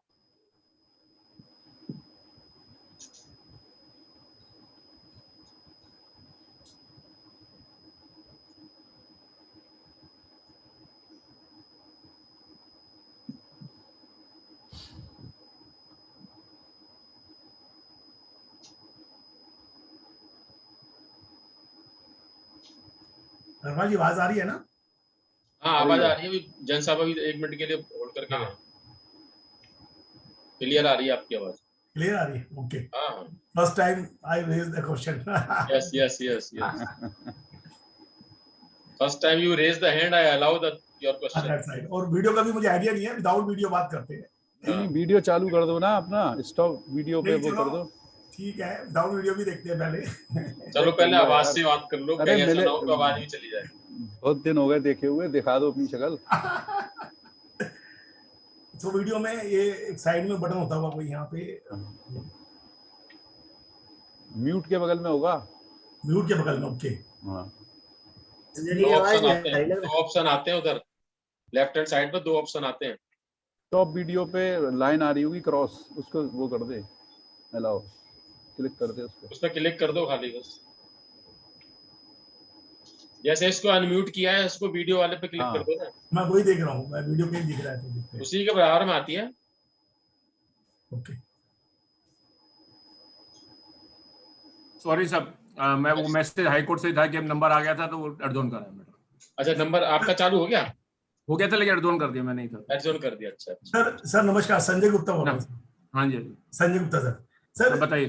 सर प्रॉब्लम क्या आ रही है कि नंबर ऑफ क्लाइंट्स अगर हमारे हैं, नंबर ऑफ क्लाइंट्स 100-200 सबके होते ही हैं, उनकी मेल आईडी अपनी भी हो सकती है, उनकी मेल आईडी उनकी भी है, लेकिन वो देखते नहीं है। तो आज की डेट में 2 अगस्त को जितने भी 148, 142 कोई भी चीज है वो पोर्टल पे अपडेट हो चुकी है ना। अगर हम 1-to-1 क्लाइंट के पोर्टल में जाके उसके अंदर देखते हैं या नोटिस आया, या अभी भी डाउट है कि कुछ नोटिस अपलोड नहीं हुए, फिर ये क्या होता है ना, क्लाइंट को मेल आया 20 जून को, तो उसको तो बिल्कुल अभी भी नहीं पता। मुझे मालूम है कि उसको पता ही नहीं, अभी भी नहीं है, देखता ही नहीं है वो। तो हमें कैसे पता लगा? As a chartered accountant I have 500 client और नंबर ऑफ क्लाइंट्स है, तो हाउ कैन आई जज कि किसको नोटिस आया किसको नहीं आया? भाई देखो, पुराने जमाने में घर के बाहर एक लेटर बॉक्स लगा होता था। ठीक है सर। और कोई कहे जी भाई मैंने 1 महीने से लेटर बॉक्स खोला नहीं तो मैं क्या करूं, मेरे को कैसे पता, मेरे को चिट्ठी आई नहीं है, तो कौन क्या सरकार कहेगी, डाकिया क्या कहेगा? सर उनका काम मैं कर देता हूँ अपने यहाँ पे। तो पोर्टल में अगर हम ओपन करते हैं तो आज की डेट में सर अपलोड हो चुका है ना सर एवरीथिंग, या अभी उसमें डाउट है गवर्नमेंट की तरफ से? नहीं डाउट नहीं है, आपको वहां पता लगता है ना कि पोर्टल पे कब डाला या ईमेल कब आई, ये तो पता लगेगा आपको। सर वो आ तो जाएगा ना, लेकिन अभी जैसे मेरे फ्रेंड ने कहा कि कुछ नोटिस जो मुझे 30 मार्च को आए हैं, 31 मार्च से पहले, वो अभी अपलोड नहीं हुए। ऐसा भी हो सकता है कि वो नोटिस तो आ गया बाय हैंड या जैसे मिल गया मेल पे तो, लेकिन अपलोड पोर्टल पे अपलोड नहीं है। पोर्टल पे अपलोड होने की जरूरत कहाँ, फिर आगे तो है आपको। नहीं, जैसे सर मैं किसी का पोर्टल ओपन करता हूँ तो मुझे 148 वहां नहीं दिखना चाहिए, जैसे अब तो एक्शन नहीं, करते हैं नहीं जरूरी नहीं है, क्यों? सर वो मेल देखे ना, अगर किसी को 148 का मेल आया है तो पोर्टल अपडेट नहीं होता सर, एक्शन में जाके जब वो देखते हैं ऊपर। वो तो एक टेक्निकल इशू है, लेकिन नॉट लीगल इशू। सर लेकिन कोई पहले तो ऐसी साइट जो सर नहीं बनी है, जब से प्रॉब्लम आई है। नहीं, ऐसा कोई कुछ नहीं है। सरकार का कहना है हम आपको एक डॉक्यूमेंट डिन लगा कर देंगे, ठीक है, डॉक्यूमेंट आइडेंटिफिकेशन नंबर लगा कर देंगे, और आपका हमारा कम्युनिकेशन इलेक्ट्रॉनिक हो सकता है। ओके। सरकार का ये कहना नहीं है कि फिजिकल नहीं होगा। आपको लेटर, लोगों को स्पीड पोस्ट से भी लेटर आए हैं, लोगों को ईमेल से भी आए, लोगों को पोर्टल पे भी आए हैं। तो सर एक डेट भी तो होती होगी ना कि पोर्टल पे एवरीथिंग इज अपडेटेड। नहीं, ऐसा कुछ नहीं है। तो मे बी कि मुझे 148 आया हो मेल के थ्रू और मेरे इनकम टैक्स के पोर्टल पे 0 दिखा रहा हो, भी कोई एक्शन नहीं है, नो एक्शन। हाँ, हो सकता है सर तो एक नॉर्मल चार्ट अकाउंटेंट जो प्रैक्टिस में है, नंबर ऑफ क्लाइंट्स, वो तो उल्टी प्रॉब्लम है। पोर्टल कौन चेक करता है रोज? ईमेल तो फिर भी लोग चेक करते हैं। सब मेल में कई लोग ईमेल में तो मेरी सारी आती है मेल, कोई भी आ जाए। ठीक है, मैं हर रोज सुबह खुलते इनकम टैक्स वालों को याद करूं पोर्टल देखने के लिए। सर एक दिन तो नहीं कर सकते ना, 2 अगस्त को बैठे हम तो 100 क्लाइंट का अगर हम चेक करते हैं 100 वो क्लाइंट तो देखो, वैसे तो देखो ये बात गलत है कि आप अपना पोर्टल पे कहीं वो let the client do it, that is the idea basically. आज की डेट में इलेक्ट्रॉनिक में ये संभव नहीं है कि पोर्टल के, let the client do it. Okay. एक क्वेश्चन है सर, सुरेंद्र कुमार अग्रवाल है। Notice under section 148 dispatched on 1st July 2021 as per speed post tracking, is it valid? खुद ही जवाब दे दिया उन्होंने, मेरे को जवाब देने की जरूरत कहाँ बची? नहीं, वो पूछ रहे हैं valid? इसीलिए मैं बता रहा हूँ उनको बुलाओ ना, यहाँ आ क्यों नहीं रहे वो? ये उनका क्वेश्चन उसमें चैट बॉक्स में है। उनको चैट बॉक्स में तो ऐसा मतलब है ना प्रेजेंट, पूछो सुरेंद्र जी से, फिर हम पूछते हैं बर्फी कब खिलाएंगे। सुरेंद्र जी अपना रेज हैंड कर दे, मैं आपको अलाउ कर दूंगा अगर आप सुन रहे हैं। सबको कर दो ना साहब, कोई बहुत ज्यादा थोड़ा सर नहीं हो रहे, सारे नहीं हो रहे सर, मैंने अभी पूछा है उसको, सारे नहीं होंगे, 1 by 1 ही होंगे। 1 by 1 कर दो सर। एक क्वेश्चन और है सर, अभी सुनिए। देखो जो एक मैंने कहा है कि हर एक को, जिसको भी 148 नोटिस इस क्लाइंट को आए हैं, 3 चीजें जरूर वेरीफाई कर लें कि जो 148 पे डेट और आइडेंटिफिकेशन डिन नंबर क्या लगा हुआ है, और उसके बाद वो आपके पास आया कैसे है। ईमेल से आया तो ईमेल पे टाइम होता है। हमारे लिए डेट वैलिड इतनी इंपॉर्टेंट नहीं है, ये डेट है कि किस डेट को एओ ने आपको निकाला। वो बहुत सारे पे डेट डली हुई है 31 मार्च को निकला, 2 अप्रैल को है, 1 अप्रैल को है। बहुत सारे पे 30 जून की डेट डली हुई है, ईमेल वो 12 बजे के बाद की रात की है। स्पीड पोस्ट जैसे ये कह रहे हैं कि 1 जुलाई के सारे इनवैलिड हो जाएंगे, क्योंकि डेट वो मानी जाएगी जिस डेट को एओ के हाथ से निकल गया। और एओ के हाथ से निकलने का मतलब है जब उसने ईमेल कर दी या आपको स्पीड पोस्ट करी है। सर्विस इज नॉट इम्पोर्टेंट, आपकी हो गई इसके बारे में, तो वो सारा देखेंगे। सर्विस तो पहले इंपॉर्टेंट था। ऐसा भी मैंने केस देखा, परसों मेरे पास एक केस ऐसा भी आया था जिसमें वो नोटिस की डेट 30 जून दे रहा है, 2 जुलाई को बता रहा है इसका डिन नंबर ये है। और जब, क्योंकि आज की डेट में जो डिन नंबर है वो कंटिन्यूअस है ऑल इंडिया में, उस डिन नंबर से भी ये पता लग जाता है कि ये किस डेट का नोटिस हो सकता है। यस सर, आप देखेंगे 1033 की सीरीज चल रही है, उसके बाद 982 आता है और उसके बाद 3 ही रहते हैं। 10 डिजिट का नंबर है डिन का, आप नोटिस खोल के देखिए। जो नोटिस 30 जून को इश्यू हुए हैं उसके ऊपर सीरीज है 1033, 937 और उसके बाद के नंबर 3 नंबर आ रहे हैं। 29 जून में वो 937 के 923 आ रहा है, कुछ आ रहा है। तो एओ किसी के लिए बैकडेट करना आसान काम नहीं है, क्योंकि दिन की सीरीज बिगड़ जाएगी, सीरियल ऑर्डर बिगड़ता है।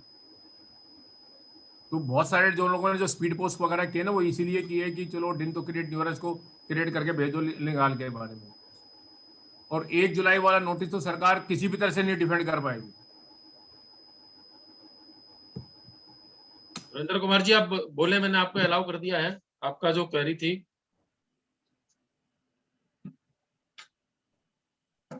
सर एक पॉइंट और, एक क्वेश्चन और है सर। अभी सुनील जी ने पूछा 148 में जो रिटर्न है वो विद इन 30 डेज सबमिट नहीं होती है किसी वजह से, नेक्स्ट मंथ होती है, तो इंटरेस्ट लगता है ऑलरेडी 234A का।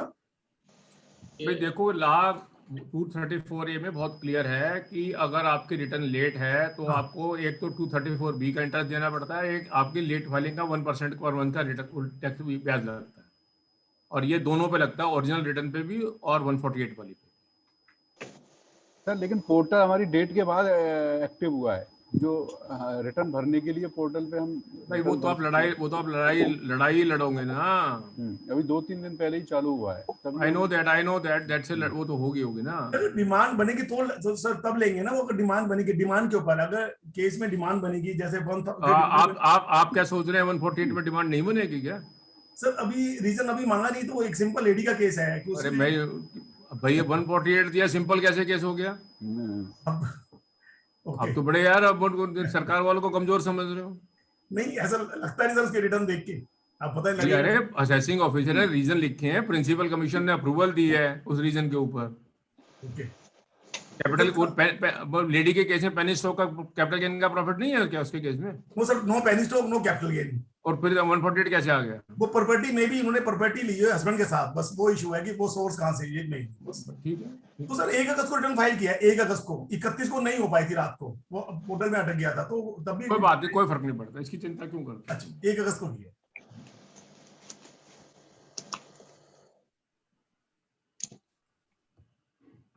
सर जो मेल आती है सर, एक पॉइंट है सर बहुत जरूरी सर, मेल जो आती है डिपार्टमेंट की तरफ से, स्कूटनी की मेल आती है, वो कोई स्पेसिफिक एक वो होती है ना मेल का, वो पोर्टल के नाम से स्टार्ट जो होता है, अगर हम मेल जो मेरी नंबर ऑफ मेल्स हैं तो I can check my mails, और क्लाइंट को कह सकते हैं कि आप मेल चेक कर लो। देखो I can answer, these are all technical issue linked to the portal only, that doesn't affect your legality issue.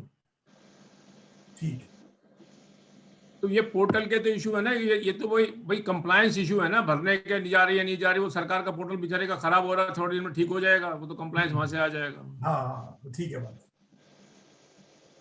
Surendra जी का हो गया, बाकी का देख लीजिए संजय अग्रवाल साहब, आप म्यूट हैं अग्रवाल साहब।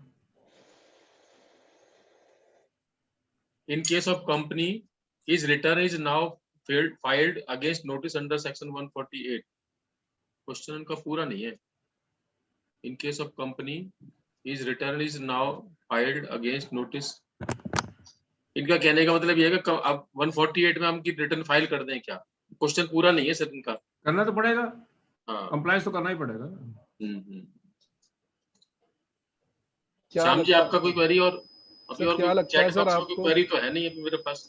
सर आपको क्या लगता है सर, ये सब जो चल रहा है डिस्प्यूट इस पे नोटिस पे, आपका व्यू पॉइंट क्या है, क्या हो सकता है सर एसएससी के फेवर में, या गवर्नमेंट का स्टैंड आपके हिसाब से क्या लग रहा है सर, आपका व्यू क्या है सर इस पे? सर जो क्या मतलब मैं समझा नहीं। ये जो 148 में एम्बिग्यूटी हो रही है ना 30 जून तक और 31 मार्च में टाइम बारिंग हो गए हैं, और उनको नहीं, अगर मेरा लेक्चर आपने सुना हो तो मेरा व्यू तो बहुत क्लियर, अभी जो मैं एक्सप्लेन कर रहा था भाई, 31 मार्च से पहले के नोटिस सारे वैलिड है, 1 अप्रैल से लेके 30 जून के नोटिस पे सरकार लड़ाई लड़ रही है, और नोटिस इनवैलिड है सारे हमारे हिसाब से। सरकार का नया एक्ट है, मकान पुराना वाला टूट चुका, नया मकान बन गया, सीढ़ियां दूसरी हैं, वो सरकार कह रही है हम तो पुराने वाली सीढ़ी से चढ़ के ऊपर जाएंगे, वो कैसे जाएंगे? वो सर इसीलिए इनवैलिड है ना कि उन्होंने नया प्रोसीजर अडॉप्ट नहीं किया। हाँ नेचुरली, अगर वो नया प्रोसीजर किसी भी केस में नोटिस में उन्होंने अडॉप्ट कर लिया है तब तो वैलिड है ना वो प्रोसीजर अडॉप्ट किया ही नहीं किसी में, कर कैसे लेते हैं आपके बिना बताए? नहीं, मैं अपनी उसके लिए पूछ रहा हूँ, अगर किसी ने किसी भी नोटिस में कर लिया है पुराना वाला तब तो वैलिड है ना प्रभु भाई। वैलिड नया प्रोसीजर अडॉप्ट करने में वो 3 साल की कंडीशन फिर हाथ में आ जाएगी। हाँ जी, अच्छा 3 साल की, हाँ 3 साल उसको कैसे ओवरकम करके जाएंगे? वो 50 लाख से ऊपर का असेट्स का दिखाना पड़ेगा, असेट्स है नहीं है। हाँ वो तो फिर 10 साल के लिए हो गया ना भाई। हम ये कह रहे हैं कि सरकार ने आपको जो नोटिफिकेशन में पावर दी, गवर्नमेंट पार्लियामेंट ने सरकार को, वो दी थी डेट एक्सटेंड करने की। आपको ये नहीं कहा था कि कौन सा प्रोसीजर पुराने वाला कर लेना, नया कर लेना, ये तो आपको उसमें कुछ कहा ही नहीं है। और आपने नया एक्ट, पार्लियामेंट ने नया एक्ट बना के 31 मार्च के आपका हाथ में दे दिया, एक नया प्रोसीजर बना के दे दिया, उसमें कह दिया 3 साल से ज्यादा नहीं खोलेंगे, 10 साल से नहीं खोलेंगे। आप 1 अप्रैल को आप टाइम पीरियड बढ़ा लेते, लेकिन आप प्रोसीजर वो जो लिमिटेशन है वो यूज कर लेते उस कानून को। तो वो 3 साल वाला प्रोविजन तो फिर किसी भी तरीके से एप्लीकेबल, क्योंकि 3 साल वाला तो अभी भी खोल सकते हैं नए प्रोविजन में। हाँ लेकिन 3 साल का तो दिक्कत है ही नहीं, 18-19 का केस क्या खोल के करेगी सरकार? अभी तो स्क्रूटनी चल रही है। तो ना फिर तो कुछ है बचा ही नहीं, गवर्नमेंट के हाथ में कुछ है ही नहीं फिर तो, सरकार के हाथ में। नहीं ये तो नहीं कह सकते कि सरकार के हाथ में कुछ नहीं है, लेकिन जो हमारा सोचना है कि भाई left hand must know what the right hand is doing. Yes, yes. We are saying that in March you are issuing a new act, parliament ने पास करके आपने नया प्रोसीजर लगाया, और साइमल्टेनियसली आप कह रहे हैं कि नहीं मैं पुराने एक्ट के नोटिस दे जा रहा हूँ आपके हाथ में. अब वो किसी ने ये देखो, जो पावर्स होती हैं डेलीगेटेड लेजिस्लेशन जिसे हम कहते हैं, one can use it only to the extent one has been authorised, उससे बियॉन्ड तो नहीं कर सकते ना. सर संजय गुप्ता, एक क्वेश्चन सर. एक सर आपने एक मैसेज दिया था मोबाइल पे कि 30 जून की रात को अगर कोई नोटिस नहीं आया है किसी भी तरीके से तो आराम से सो जाए. तो इट मीन सर वो पैनी स्टॉक में भी पैनी स्टॉक की वजह से कोई बच गया, या कोई कैपिटल गेन की 10-20 लाख की वो थी, ऐसा लगता था कि वो है, बैंक में एंट्री आई थी, तो वो इट मीन सर नहीं आया तो सर मैटर खत्म. 13-14 जो ही है पुराना. आज की डेट में तो 17-18 भी खत्म हो गया. तो सर मतलब सो जाए ना, मतलब जो आपने मैसेज में भी लिखा है सो. भाई आपके पास मैसेज है इस समय? हाँ है सर उसमें लिखा है. आप दिखाओ जरा स्क्रीन पे. सर वो ना बड़ी डिस्कशन हुआ था सर आपके इस मैसेज को, मैंने बहुतों को दिया. मैं उसका मैं बताता हूँ ना. हाँ. कि मैंने ये कहा था कि भाई 143(2) असेसमेंट ईयर 2021 की भी लास्ट डेट 30/6/21 थी. That's right. ठीक है. जब वो मेरा मैसेज डिपार्टमेंट में गया तो वहां भी हलचल मच गई. बोले हमने तो सोचा था ये असेसमेंट ईयर वाइज 21-22 में लगेगा. यस. हमने कहा ये तो ये लिमिटेशन का लॉ असेसमेंट ईयर से नहीं चलता, ये जिस डेट को लगता है उस डेट से लगता है. तो अगर आज को आपको 30/6/21 तक किसी को नोटिस नहीं आया असेसमेंट ईयर 2021 का, हाँ जी नहीं आया, और जिसको 148 का नोटिस नहीं आया, हाँ जी, तो उसका तो आज की डेट में 17-18 तक की तो चैन की नींद हो गई ना. ये बात ठीक है सर. यही बात एक सर स्मॉल प्रैक्टिस के देखो बहुत सारे दोस्त हैं तो वो उनको तो लगता है शांति. अब 20 साल बाद लग रहा है. लेकिन एक बात जरूर कह देना दोस्तों को. हाँ जी. कि उनका सोसाइटी में साहूकारों में नाम नहीं गिना जाएगा. अच्छा. वो बात होती है सर. पुराने जमाने में मैट्रिमोनियल की जो अलायंसेस बात होती थी, तो जिसके वो कहते हैं रेड हो गई तो पैसे वाला तो है, सरकार पूछने आई है पैसे कितने हैं, ढूंढने आई है सरकार घर पे, कुछ तो है इसके पास. और इस मौसम में इतने 148 के नोटिस बचे, तो वो पैसे वाला कैसे हो गया जिसको 148 नहीं आया. ये बात सही है. सर ये बात भी होती है सर मार्केट में. अब की बात तो होलसेल में आया नोटिस. मैं तो सोच रहा हूँ कि जैसे क्रिकेट में स्कोर बनाए में तेरे कितने बने 32, कितने बने 36, 40, कोई का 50, एक केस में 246 वो सेंचुरी पार है. तो फिगर है मार्केट में. जस्ट उससे जनरल सर्कल में. और प्रोटेक्शन के केस में क्या है, तुम दो साल से कोई असेसमेंट नहीं हो रही थी, ये नहीं हो रही थी, अब 148 की असेसमेंट लिए घूमते रहो, कितनी होंगी. सर एक क्वेश्चन है मेरा.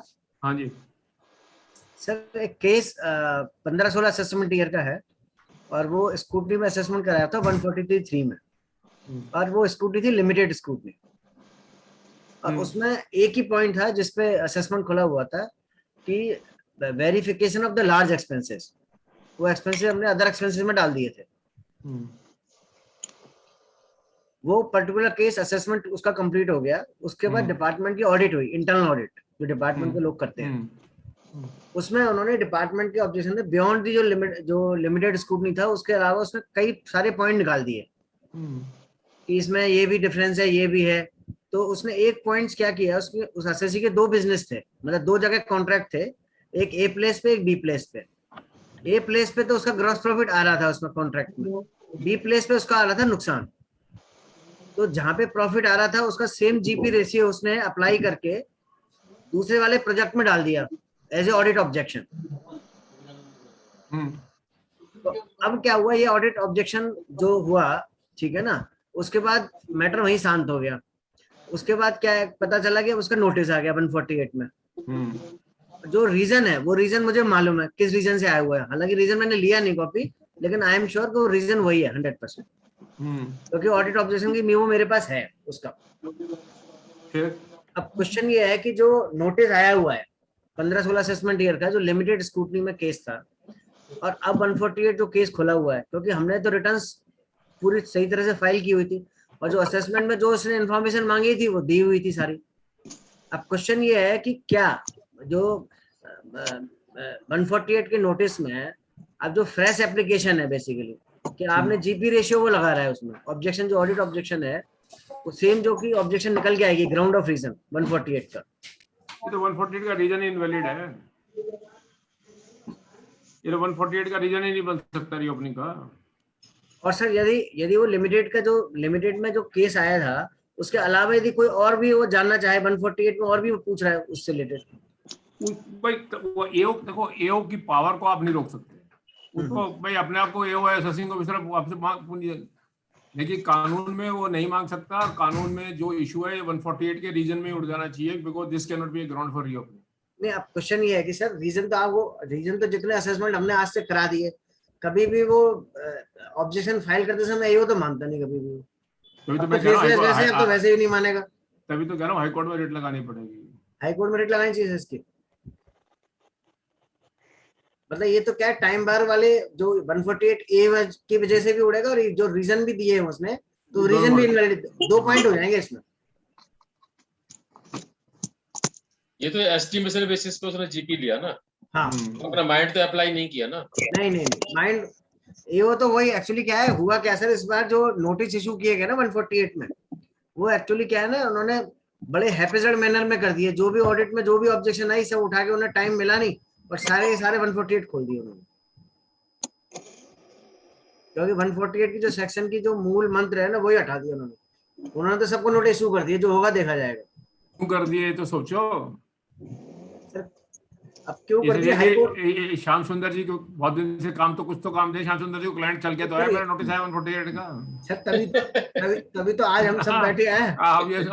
अब ये तो सोचो।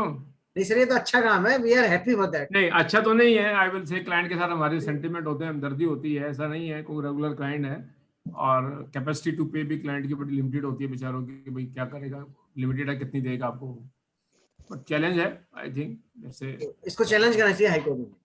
तो सर इसकी टाइम लिमिट है क्या? टाइम लिमिट का क्या इशू है? जिनके पास 148 आता है सर, उनकी पास कैपेसिटी तो उनकी होती है, तो उन्हीं के पास आता है 148 तो। नहीं, कई बार होता है, आई बिलीव भाई देखो होती है कैपेसिटी, लेकिन क्लाइंट भी सारे पैसे आपको नहीं देगा ना, ये भी तो मान के चलो ना।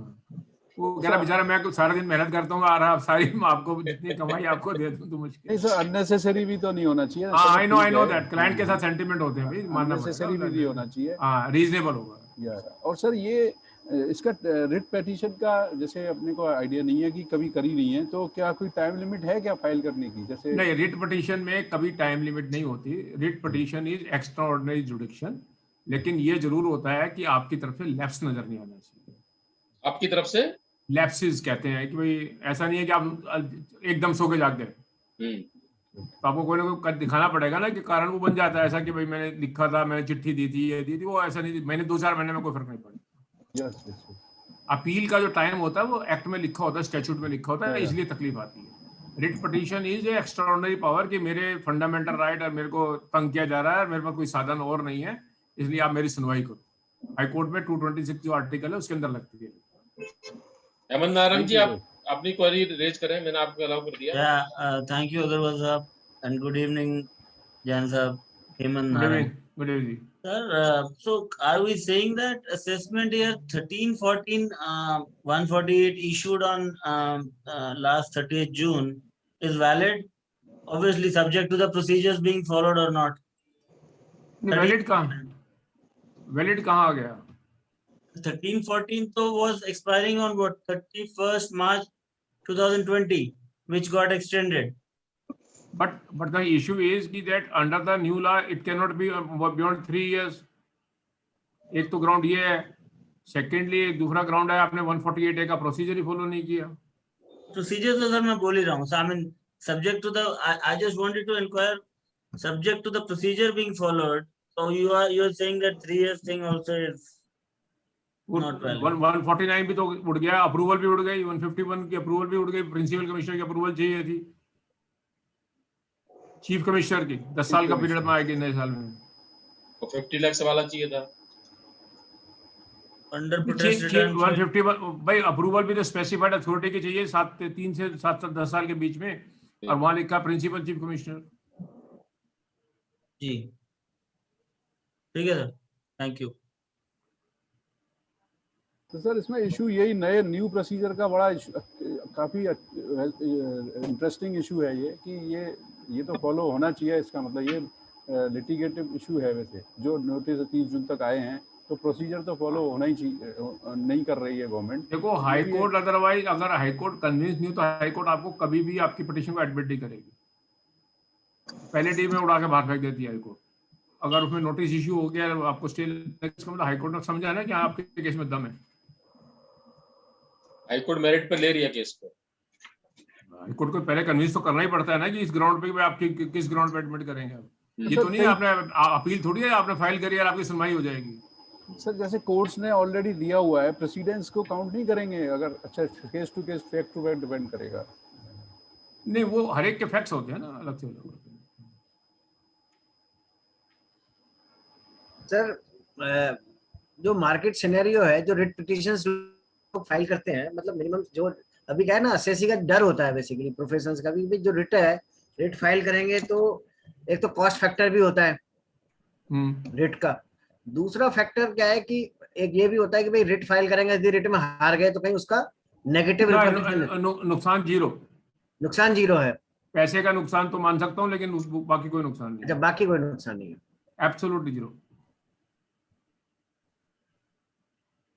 तो रिट क्या सर, रिट में जाना क्या बहुत ज्यादा कॉस्टली है क्या? नहीं नहीं बहुत कॉस्टली नहीं है। अच्छा,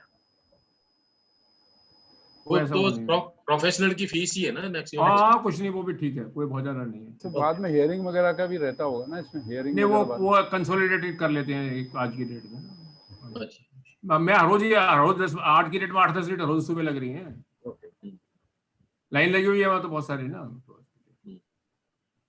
तो ये तो सब फिजिकली होगा इसमें रेट, तो इसमें तो ऑनलाइन का तो है नहीं कुछ। अभी बराबर में हाईकोर्ट खुला हुआ था मेरे स्क्रीन पे सामने। आज की डेट में इसने पेंडेमिक ने इतना आराम कर दिया है कि एक टाइम में 4 मैटर होते हैं और एक दिन में जो पहले एक हो सकता था 4 हो जाते हैं। अगर बॉम्बे मैटर लग गया तो सुबह फ्लाइट लेकर जाना पड़ेगा, बाकी दिल्ली तो एडजॉर्नमेंट होगी। बिल्कुल। किसी पर्सनल प्रोग्राम में कहीं बोर्ड मीटिंग अटेंड करनी पड़ेगी तो बाकी जगह एडजॉर्नमेंट लगेगी। हाँ जी। अब क्या होता है, अब 10:30 बजे हाईकोर्ट खोलते हो, 11 बजे हाईकोर्ट से आप फ्री, स्क्रीन चल रहा है, नंबर आया नहीं आया, ट्रिब्यूनल शुरू हो गया उधर से। ट्रिब्यूनल में 2 बेंच हैं, 8 बेंच काम करती हैं दिल्ली में, आपकी 2 जगह लगे, इधर इधर लगे, आप नंबर देख रहे हो कितनी बजे नंबर आ गया नहीं आ गया। वहां से फिर बोर्ड वाले मीटिंग को कहा 3 बजे बोर्ड मीटिंग करेंगे, जयप्रकाश जी को कहा 4 बजे आपका प्रोग्राम कर दूंगा। अब आप काम करते हो, चांस की बात है आज हाईकोर्ट में, क्योंकि एक केस लंबा चला गया, 3 घंटे आर्गू कर रहा था कोई पहले लगा हुआ था, नहीं तो वो नंबर नहीं आया, 5 बजे नंबर आया। ये तो अपॉर्चुनिटी होगी ना सर। नहीं that's easy that way, but challenge भी है क्योंकि फिजिकल और उसका मुकाबला नहीं वर्चुअल से, क्योंकि जो वर्चुअल सरकार कह रही है वर्चुअल है, वो है नहीं इतना वर्चुअल। सर एक बार जो आपने अभी अपना जो एक वो दिया था ना, एक समरी सी बना के दी थी कि 3 साल 10 साल कौन कौन से नहीं होंगे, कौन कौन से अलाउ हो जाएंगे 148 में। मैंने आपको, मैं अभी ये पावर पॉइंट प्रेजेंटेशन आपको भेज देता हूँ ना, मैं ये शेयर कर देता हूँ ग्रुप। एक बार थोड़ा सा उसको ब्रीफ एक बार से और कर दें तो इस टाइम में हमारा सही भी रहेगा, टाइम भी है हमारे पास। सर इसमें जो रेट पिटीशन में टाइम कितना लगता है फाइल करने, जैसे हम फाइल करते हैं और कंक्लूजन तक कितना टाइम लगता है? तो टाइम तो लगेगा ना, पहले तो हियरिंग होगी, एडमिट होगा, फिर उसके स्टे लगेगा, और स्टे के बाद फिर वो उसके बाद वो सरकार को टाइम दिया जाएगा, भाई इनकी बातों का जवाब दो। ओके, वो काउंटर, इसको हम काउंटर कहते हैं, फिर हमारी तरफ से रिजल्ट जाएगा सरकार कहाँ गलत कह रही है। Okay okay. तो 6 महीने से क्या साल भर लग जाता है? आपको क्या फर्क पड़ता है? एसएससी को वही तो रोक लिया ना, एसएससी को तो खड़ा कर दिया ना स्टेशन पे वहीं पे लाके। पहले दिन हाईकोर्ट ने ऑर्डर कर देने कि आप आगे नहीं बढ़ेंगे जब तक हम नहीं कहेंगे। हाँ उसको तो चांस मिल ही गया ना जी पूरा। अब इसकी बात कर रहे थे ना। हाँ जी सर, हाँ जी। देखिए ये जो इंटरप्रिटेशन है, मैं इसलिए जा रहा था, अभी एक दो क्वेश्चंस आए थे ना सर, तो उसमें उनको प्रॉब्लम आई कि वो 3 साल का कंप्लीट नहीं कर रहे हैं, तो वो थोड़ा सा क्लियर हो जाए। मैं इसको वर्बली समझा देता हूँ, क्योंकि देखिए स्लाइड तो आप समझेंगे ना, मैं ये ठीक है कि स्लाइड के लिए बना हुआ है, पिक्चर बनी हुई है, इसलिए मैंने इसमें ज्यादा टाइम नहीं लगाया। देखो उसके वर्बली आप बता दें लीगल इंटरव्यू। देखो सिंपल सी बात है कि आज की डेट में सेक्शन 149 में उन्होंने 2 चीजें लिख दी कि भाई 3 साल के बाद केस नहीं खुलेगा। पहला तो ये लिखा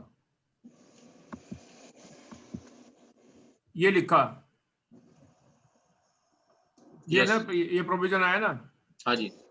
As per substituted section 149, no notice shall be issued for the relevant assessment year if 3 years have elapsed from the end of the relevant assessment.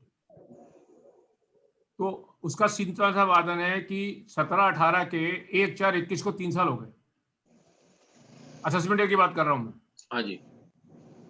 If 3 years but not more than 10 years elapsed from the relevant year, unless the AO has in possession books of account or other document or evidence which reveal that income chargeable to tax represented in the form of asset which has escaped amount to or is likely to amount to INR 50 lakh or more for that year. For that year, year wise हो गया। तो ये दो साधन आपके, 2 hurdle उसे एक को क्रॉस करने पड़ेंगे। ठीक, इसके बाद एक सवाल ये आ गया, ये एक क्लॉज सरकार ने इसके नीचे प्रोवाइजो डाल रखा है, जो मेन मुद्दा बना हुआ है। Provided that no notice under section 148 shall be issued for an assessment year relevant to the assessment year beginning or on or before 1 April 2020।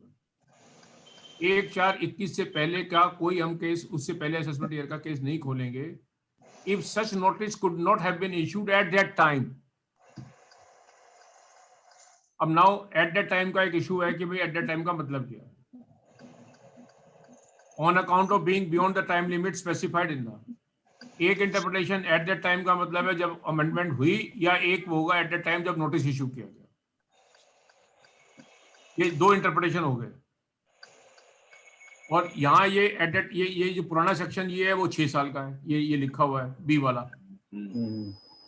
6 साल तक के केस खोल सकते थे। ठीक है, अब इसके बेसिस पे अगर मैं पहले स्लाइड पे नहीं जाऊं तो मैं आपसे पूछता हूं कि इन 3 बातों को ध्यान में रखते हुए अगर 1/4/21 को आप भूल जाओ, एक्सटेंशन वगैरह बात की बात है, जो डेट एक्सटेंडेड है वो तो एक अलग इशू है। आप 17-18 का केस नहीं खोल सकते। बिल्कुल। और आपके पास 13-14 और 14-15 का केस नहीं खोल सकते क्योंकि आपके 6 साल निकल गए। 6 साल निकल गए, काम खत्म हो गया ना।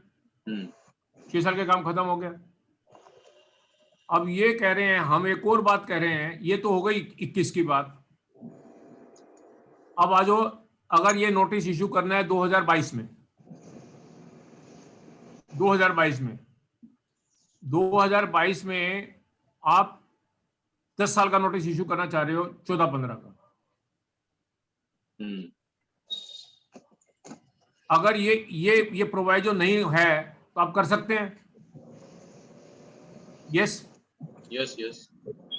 10 साल का टाइम है मेरे पास। 14-15 तो 2022 में 10 साल हुए नहीं है। और इस प्रोवाइजो में ये पढ़ता हूं कि इस क्लास को पढ़ता हूं और ये मान के चलता हूं कि ये 6 साल का पीरियड लगेगा इसमें भी, तो 14-15 इशू नहीं हो सकता। और 15-16 भी इशू नहीं हो सकता। बिल्कुल नहीं हो सकता ना 15-16 भी। बिल्कुल जी। 15-16 भी निकल गया, 6 साल से ऊपर हो गया। लेकिन अगर एट दैट टाइम को मैं ये पढ़ूं, अगर आपकी बात को, ये मैं मेरे इस इंटरप्रिटेशन की बात को मान लूं, तो किसी भी स्टेज पे 10 साल का नोटिस इश्यू नहीं हो पाएगा। 2023 में आप 16-17 का नहीं दे पाएंगे। You agree? क्योंकि 6 साल की क्लास फिर आपको हंट करेगी। बिल्कुल। और 2024 में आप 17-18 का नहीं दे पाएंगे। लेकिन अगर मैं एट दैट टाइम को 1/4/21 मान लूं कि एट दैट टाइम में नहीं दे सकता था, तो अगले 2022 में मैं 15-16 का नोटिस इशू कर पाऊंगा। कर सकते हैं, बिल्कुल। ठीक है ना? यस। और ये नोटिस 23 में भी इशू कर पाऊंगा। फिर तो इशू कर ही सकते हैं। हाँ, क्योंकि 1 अप्रैल 21 को 10 साल में होगा ना। कंप्लीट हुए नहीं थे। इसीलिए ये टेबल बनाई गई, इस हिसाब को लगाने के लिए। अब पहले वाली बात तो छोड़ दो, 50 लाख रुपए वाली तो छोटी बात है, 50 लाख से नीचे वाली। अगर मैं ये कहता हूं कि ये जो प्रोविजन है मेरी वाली एट दैट टाइम का मतलब नोटिस का टाइम है। अगर नोटिस के टाइम से जाऊं, अब ऊपर पहले 2 साल छोड़ दो, ऊपर वाले 15-16 पे आओ। 15-16 का रीओपनिंग पॉसिबल है 31/3/22 तक। इसके बाद पॉसिबल नहीं होगा। If at that time comes notice. Yes. लेकिन अगर नोटिस का टाइम नहीं है, अगर नोटिस का टाइम नहीं 21 मानो तो 26 तक खुल सकता है। हाँ बिल्कुल। इसी तरह 16-17 का 23 तक खुल सकता है। अगर एट द टाइम का, उसके बाद नहीं खुल पाएगा और नहीं वो 27 तक खुल पाएगा। ये टेबल इस बात को इंडिकेट कर रही है। ये दो इंटरप्रिटेशन है। तो ये जो वर्ड एट दैट टाइम है, ये तंग कर रहा है कि एट दैट टाइम का मतलब क्या है। 1/4/21 माने ये लैंग्वेज की ये ड्राफ्टिंग की मेरे हिसाब से चैलेंज है। वैसे तो ये लिखा जाना चाहिए था at the time when the act is being, when this provision is being introduced. या लिख देते at the time as on 1 April 21। Yes. Then it would have been easy. If such notice could not have been issued at the time when this provision is being introduced or being enacted or 1 April 21। General clause के हिसाब से वैसे क्या इसका meaning निकलना चाहिए? नहीं, ये जनरल क्लॉज का में तो कोई है नहीं। इशू एट दैट टाइम का तो हमारा इंटरप्रिटेशन तो यही आएगा कि जब नोटिस इशू किया आपने। लेकिन सवाल यह है कि एट द टाइम का ये करने का मतलब है कि इमीडिएटली दूसरा इंटरप्रिटेशन भी तंग करेगा, फिर तो ये प्रोविजन है रिडंडेंट हो गया। रेडेंडेंट हो गया। यही, हाँ, यही मेरा 10 साल तो कभी होंगे ही नहीं, किसी हालत में हाथ में नहीं आएंगे। यही मेरा जो कंफ्यूजन यही था कि सर गवर्नमेंट का मेरा ऐसा मानना है कि ये चीजें तो अगले वाले बजट में कहीं ना कहीं अमेंडमेंट में ठीक हो जाएंगे, कर देंगे वो। हाँ, बिल्कुल ले आएंगे। तो फिर ये वाली जो स्लाइड है ना, ये वाला इंटरप्रिटेशन है, ये वाला चलेगा, फिर ये वाला चलेगा। तो लेकिन वो जो अब नोटिस आ चुके हैं उन पर तो फिर एप्लीकेबल नहीं होगा ना। अगर वो उसका जो आज की डेट में नोटिस की परवाह करने की जरूरत नहीं है ना। आज की डेट में तो वैसे हालत खराब है। हम तो कह रहे हैं सारे नोटिस आपके इनवैलिड है। 148 आपने फॉलो नहीं किया, ये नहीं किया, और आप नए में फॉलो प्रोविजन कर नहीं पाएंगे आप। अगर वो अगले बजट में ये प्रोविजन ले आए और नया प्रोसीजर अडॉप्ट करके फिर वो खोल सकते हैं। कौन से वाला? अगर वो बजट में ले आते हैं, चेंज करके ले आते हैं एट द टाइम का मीनिंग, और नया प्रोसीजर अडॉप्ट करके, फिर भी नहीं खोल पाएंगे वो। नहीं, हम कहेंगे आज की डेट में नहीं खोल सकते, तो आप कैसे खोलोगे आगे? 13-14 भाई, आज की डेट में 148 के जितने नोटिस बाजार में है, मेरा मानना है 70 से 80% तो 13-14, 14-15 के हैं। 13-14, 14-15 के हैं। Yes sir. वो तो नहीं ला पाएंगे ना। वो तो किसी भी इंटरप्रिटेशन में फेल हो रहे हैं। हाँ, दोनों में फेल हो रहे हैं वो सर। वो तो यहाँ दोनों में फेल हो रहे हैं। हाँ, वो तो एट दैट टाइम को 1/4/21 मान लो आप, तो भी फेल हो जाएगा। तो बजट में चेंज करके वो क्या पावर ले लेंगे अपने पास? एट दैट टाइम का मतलब ये है कि जो मैंने जो दूसरी स्लाइड है ना, आगे वाले साल के 10 साल की, वो 10 साल का क्लास तो ओपन कर देंगे ना वो अगले सालों के। तो इन एनी केस 14-15 नहीं हो पाएगा। हाँ, 14-15 नहीं कर पाएंगे। हाँ, 15-16 भी जाएगा।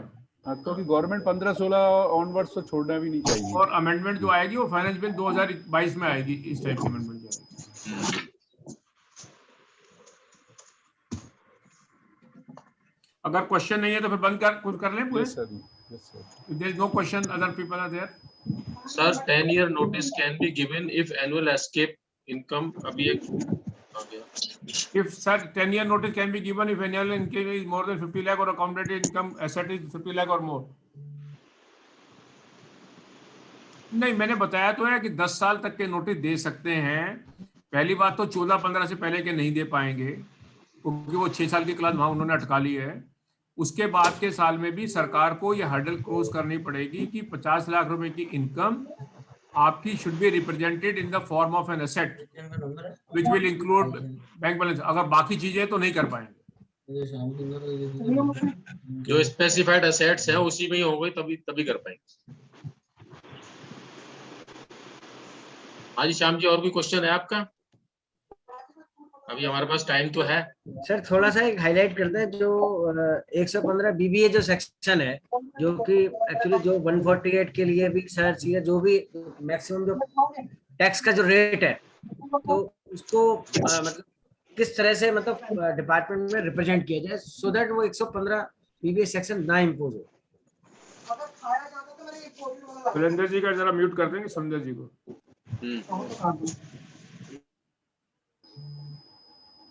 सुरेंद्र जी कैसा आवाज आ रही है? कर दिया।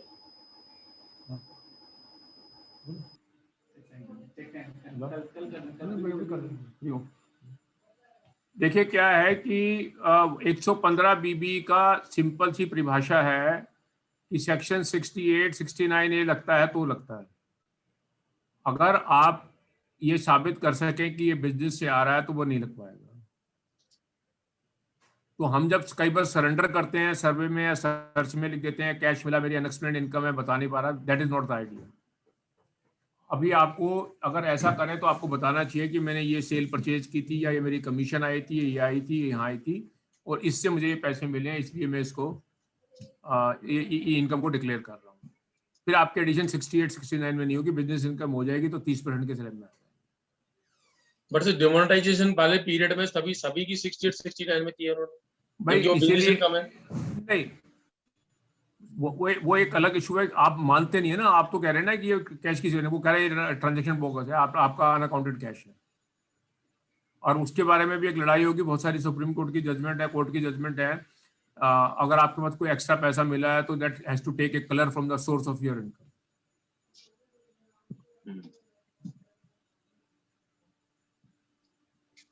वो एक अनम्यूट करें, वो अपने आप में एक बहुत बड़ा चैलेंज है डिमोनेटाइजेशन का। आप बोले सुनील जी। हाँ, वही आपके ही फर्दरेंस में ही था कि पहले यही लोगों का पॉइंट था कि हमने तो उसको प्रॉफिट एंड लॉस में एज ए सेल दिखा लिया है लाइक दैट, तो वो बिजनेस इनकम है जो सर कह रहे हैं, तो वो प्रॉब्लम कर रहा था ना पॉइंट, जो आप शायद उसी की बात कर रहे हैं। हाँ बिल्कुल उसी की बात कर रहा था मैं। भाई मेरे हिसाब से तो पहले आपको जस्टिफाई करना चाहिए ना कि भाई ये मेरी सेल जेन्युइन कैसी है। भाई अलग डिमोनेटाइजेशन में बहुत डिफरेंट टाइप के केसेस हैं। अगर आपकी सेल वो उस आइटम की है जो आपकी नॉर्मल कोर्स ऑफ बिजनेस में सेल होती है और जहां परचेजेस के बारे में डाउट नहीं आ रहा और क्वांटिटेटिव टैली करा सकते हैं, वो केस तो इजी है उनको निकालना, और उसमें अगर झगड़ा होगा तो बिजनेस इनकम की वर्किंग आ जाएगी। बहुत सारे केसेस में ऐसा हुआ जिन्होंने लोगों ने सेल दिखा दी, परचेज बोगस है, माल तो स्टॉक तो था ही नहीं, उधार में ले लिया किसी का, दिखाया वो बोगस क्रेडिटर हो गया, तो सेल ऑटोमेटिकली बोगस हो गई। ये बड़े आ रही है। कुछ लोगों ने वो आइटम की सेल कर दी जो उनके बिजनेस से दूर दूर से संबंध नहीं है। बट सर वो बुक्स ऑफ अकाउंट में है, ये कंटेंशन था लोगों का। सब कुछ नॉर्मल कोर्स ऑफ बिजनेस में किया है जो आइटम लोग। अब जैसे ज्वेलर हैं, ज्वेलरी का काम करता है, उसने ज्वेलरी की सेल काटी है, बुक्स ऑफ अकाउंट में दिखा रखा है। भाई अगर ज्वेलर, मैं तो कह रखा हूँ ना कि अगर आपके नॉर्मल कोर्स में जो आइटम वही रेगुलर है और आपके पास स्टॉक ठीक है, फिर तो दिक्कत है ही नहीं। आप बुक्स ऑफ अकाउंट को जो सुनील जी आप परिभाषा देना चाह रहे हो, अगर आप नंबर 2 के पैसों को सेल करके जमा कर लो तो वो बिजनेस इनकम थोड़ी हो गई।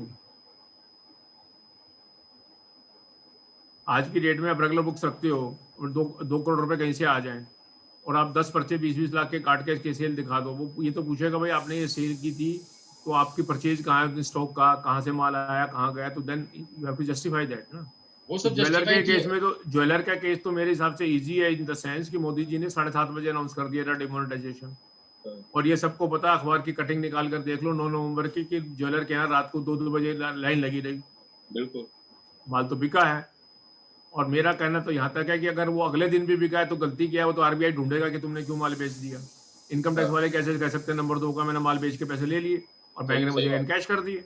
तो आप भाई इनकम टैक्स वाले थानेदार थोड़ी है डिमोनेटाइजेशन के। आज की डेट में कोई मैं माल बेचते हुए और कोई मुझे नकली नोट दे जाए तो मेरी सेल थोड़ी बोगस हो गई, और वो नकली नोट बैंक में जमा हो जाए, बैंक मेरे पैसे खाते क्रेडिट कर दे, तो क्या होगा? अब ये इनकम टैक्स वाले कहेंगे तुमने नकली नोट लिए थे, तेरे को क्रेडिट नहीं देंगे सेल का। जब कस्टमर दे गया, गड्डी में लग कर आए, बैंक में चले गए, जमा हो गए, काम खत्म हो गया। पर सर डेमो में तो ज्यादातर तो ज्वेलर ही फंसे हुए हैं।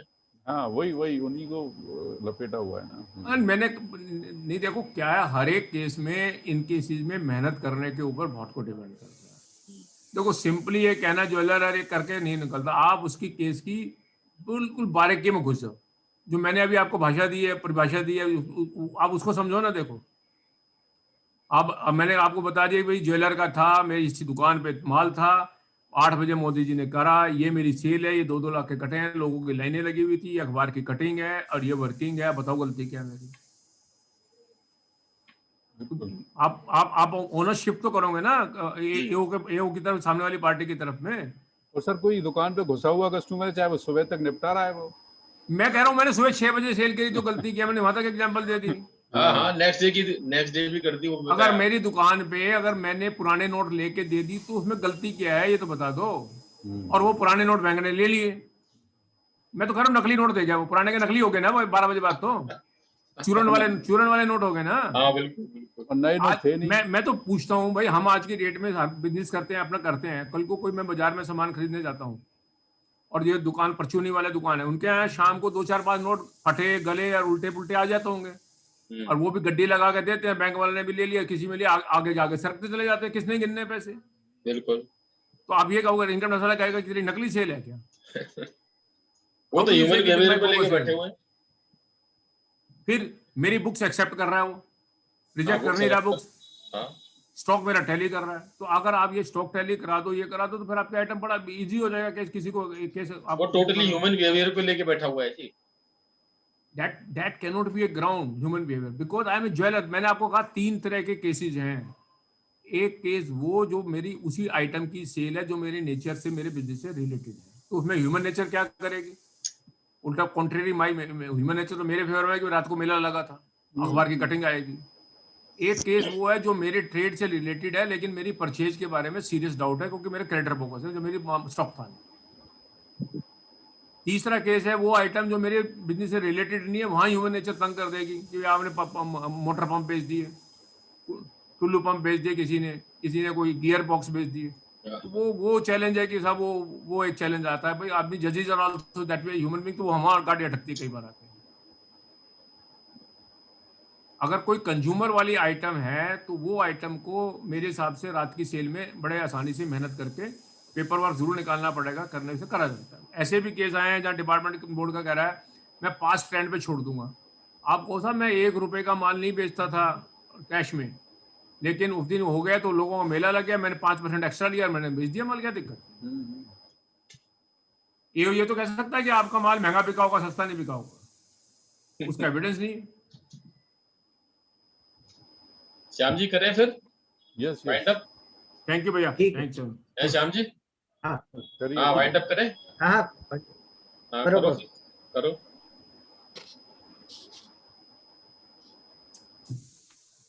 Thank you, Jansab. I sincerely thankful to CA Advocate Vejan Sahab, learned speakers of the day for their excellent deliberation. Jain साहब ने जिस तरह से इंटरेक्टिव डिस्कशन आज 148 पे लिया, मेरे हिसाब से हम सभी मेंबर्स ने काफी बेनिफिट अवेल किया है और मुझे लगता है कि इंटरेक्टिव जो सेशन रहा है आज का बहुत ही अच्छा, मतलब every members have enjoyed and Jain साहब ने अलाउ भी कर दिया कि भाई आराम से जो भी क्वेरीज है किसी की भी पूछ लो। तो मुझे लगता है कि आज का जो सेशन था काफी valuable and members have enjoyed a lot and also learned a lot. I am also thankful to all the participants who spared their valuable time to make the seminar educative, interactive, and interactive. Now I would like to seek your permission to conclude today's program. Thank you, sir. Thank you. Thanks to all. Thank you, sir. Thank you very much, sir. Thank you. Thanks a lot. Big hand to Jain Sahab. Thank you. ये first time ये allow किया है sir हमने सभी लोगों को। हाँ, बहुत अच्छा रहा। मतलब मुझे लगता है कि शायद आज के सेमिनार से नेक्स्ट टाइम भी हम कुछ ना कुछ आधा घंटे का सेशन इंटरेक्टिव रखेंगे। हाँ, ये ही जरूरी है आजकल, बहुत है, बहुत जरूरी है क्योंकि यही वन वे कम्युनिकेशन ना, वन वे जो कम्युनिकेशन है, प्रॉब्लम सॉल्यूशन पे ही रखना पड़ेगा क्योंकि देखो लॉ इतना पढ़ लिया है, सेमिनार्स इतनी हो गई हैं, ये जो FAQ टाइप पे है ना, लोग पहले ही प्रॉब्लम रखें और अपना सॉल्यूशन की तरफ जाएं।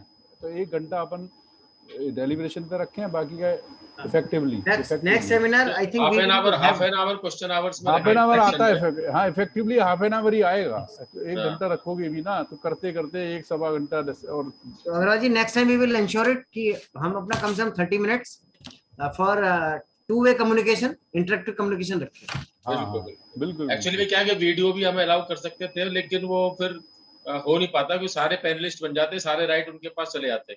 That's why हमने वीडियो अलाउ नहीं किया। नो इशू ना वो तो जैन साहब ने बोल दिया है, वैसे इशू नहीं है। हाँ, वैसे जैन साहब ने बोल दिया है, हम अपने पैनल पे ही, जैसे BVSS वाले नहीं रखते कि पैनल पे ही हम ऐसा स्ट्रॉन्ग बना दें कि क्वेश्चन आंसर पैनल पे ही आ जाएं लोगों के भी, ऐसा वो कुछ नहीं सुनील कर जी सकते। प्रैक्टिकली आते नहीं है, वो हम लोगों को आते कह तो देते हैं नहीं है। लेकिन वो आते नहीं है।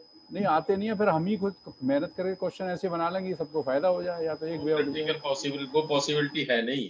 चलो देखो, वो केवल बातों में तो सही है लेकिन प्रैक्टिकली पॉसिबल नहीं हो पाती। देखो हाँ। लर्निंग क्या है, कंटिन्यूअस ट्रेंड है, और क्वेश्चन ये आपके तो- माइंड में वही आएंगे जो आप फेस कर रहे हैं, हाँ ये तो है ही। दूसरे क्वेश्चन तो आएंगे नहीं। यस यस, और दूसरे के क्वेश्चन पे हम ये बंदा रहना भी चाहिए, जैसे हमने उसके व्याप पे भी डाला क्वेरी या हाँ। उसको, तो वो बंदा होना भी चाहिए वहाँ पे। बिल्कुल। आई थिंक मेरा तो मानना ये है कि जो 148 के जो नोटिसेज हैं, और यदि मैटर ग्रीवेंसेज है जिसमें शेयर कैपिटल, बोगस कैपिटल या हाँ हाँ। कोई भी है, तो they must go to the in writ petition.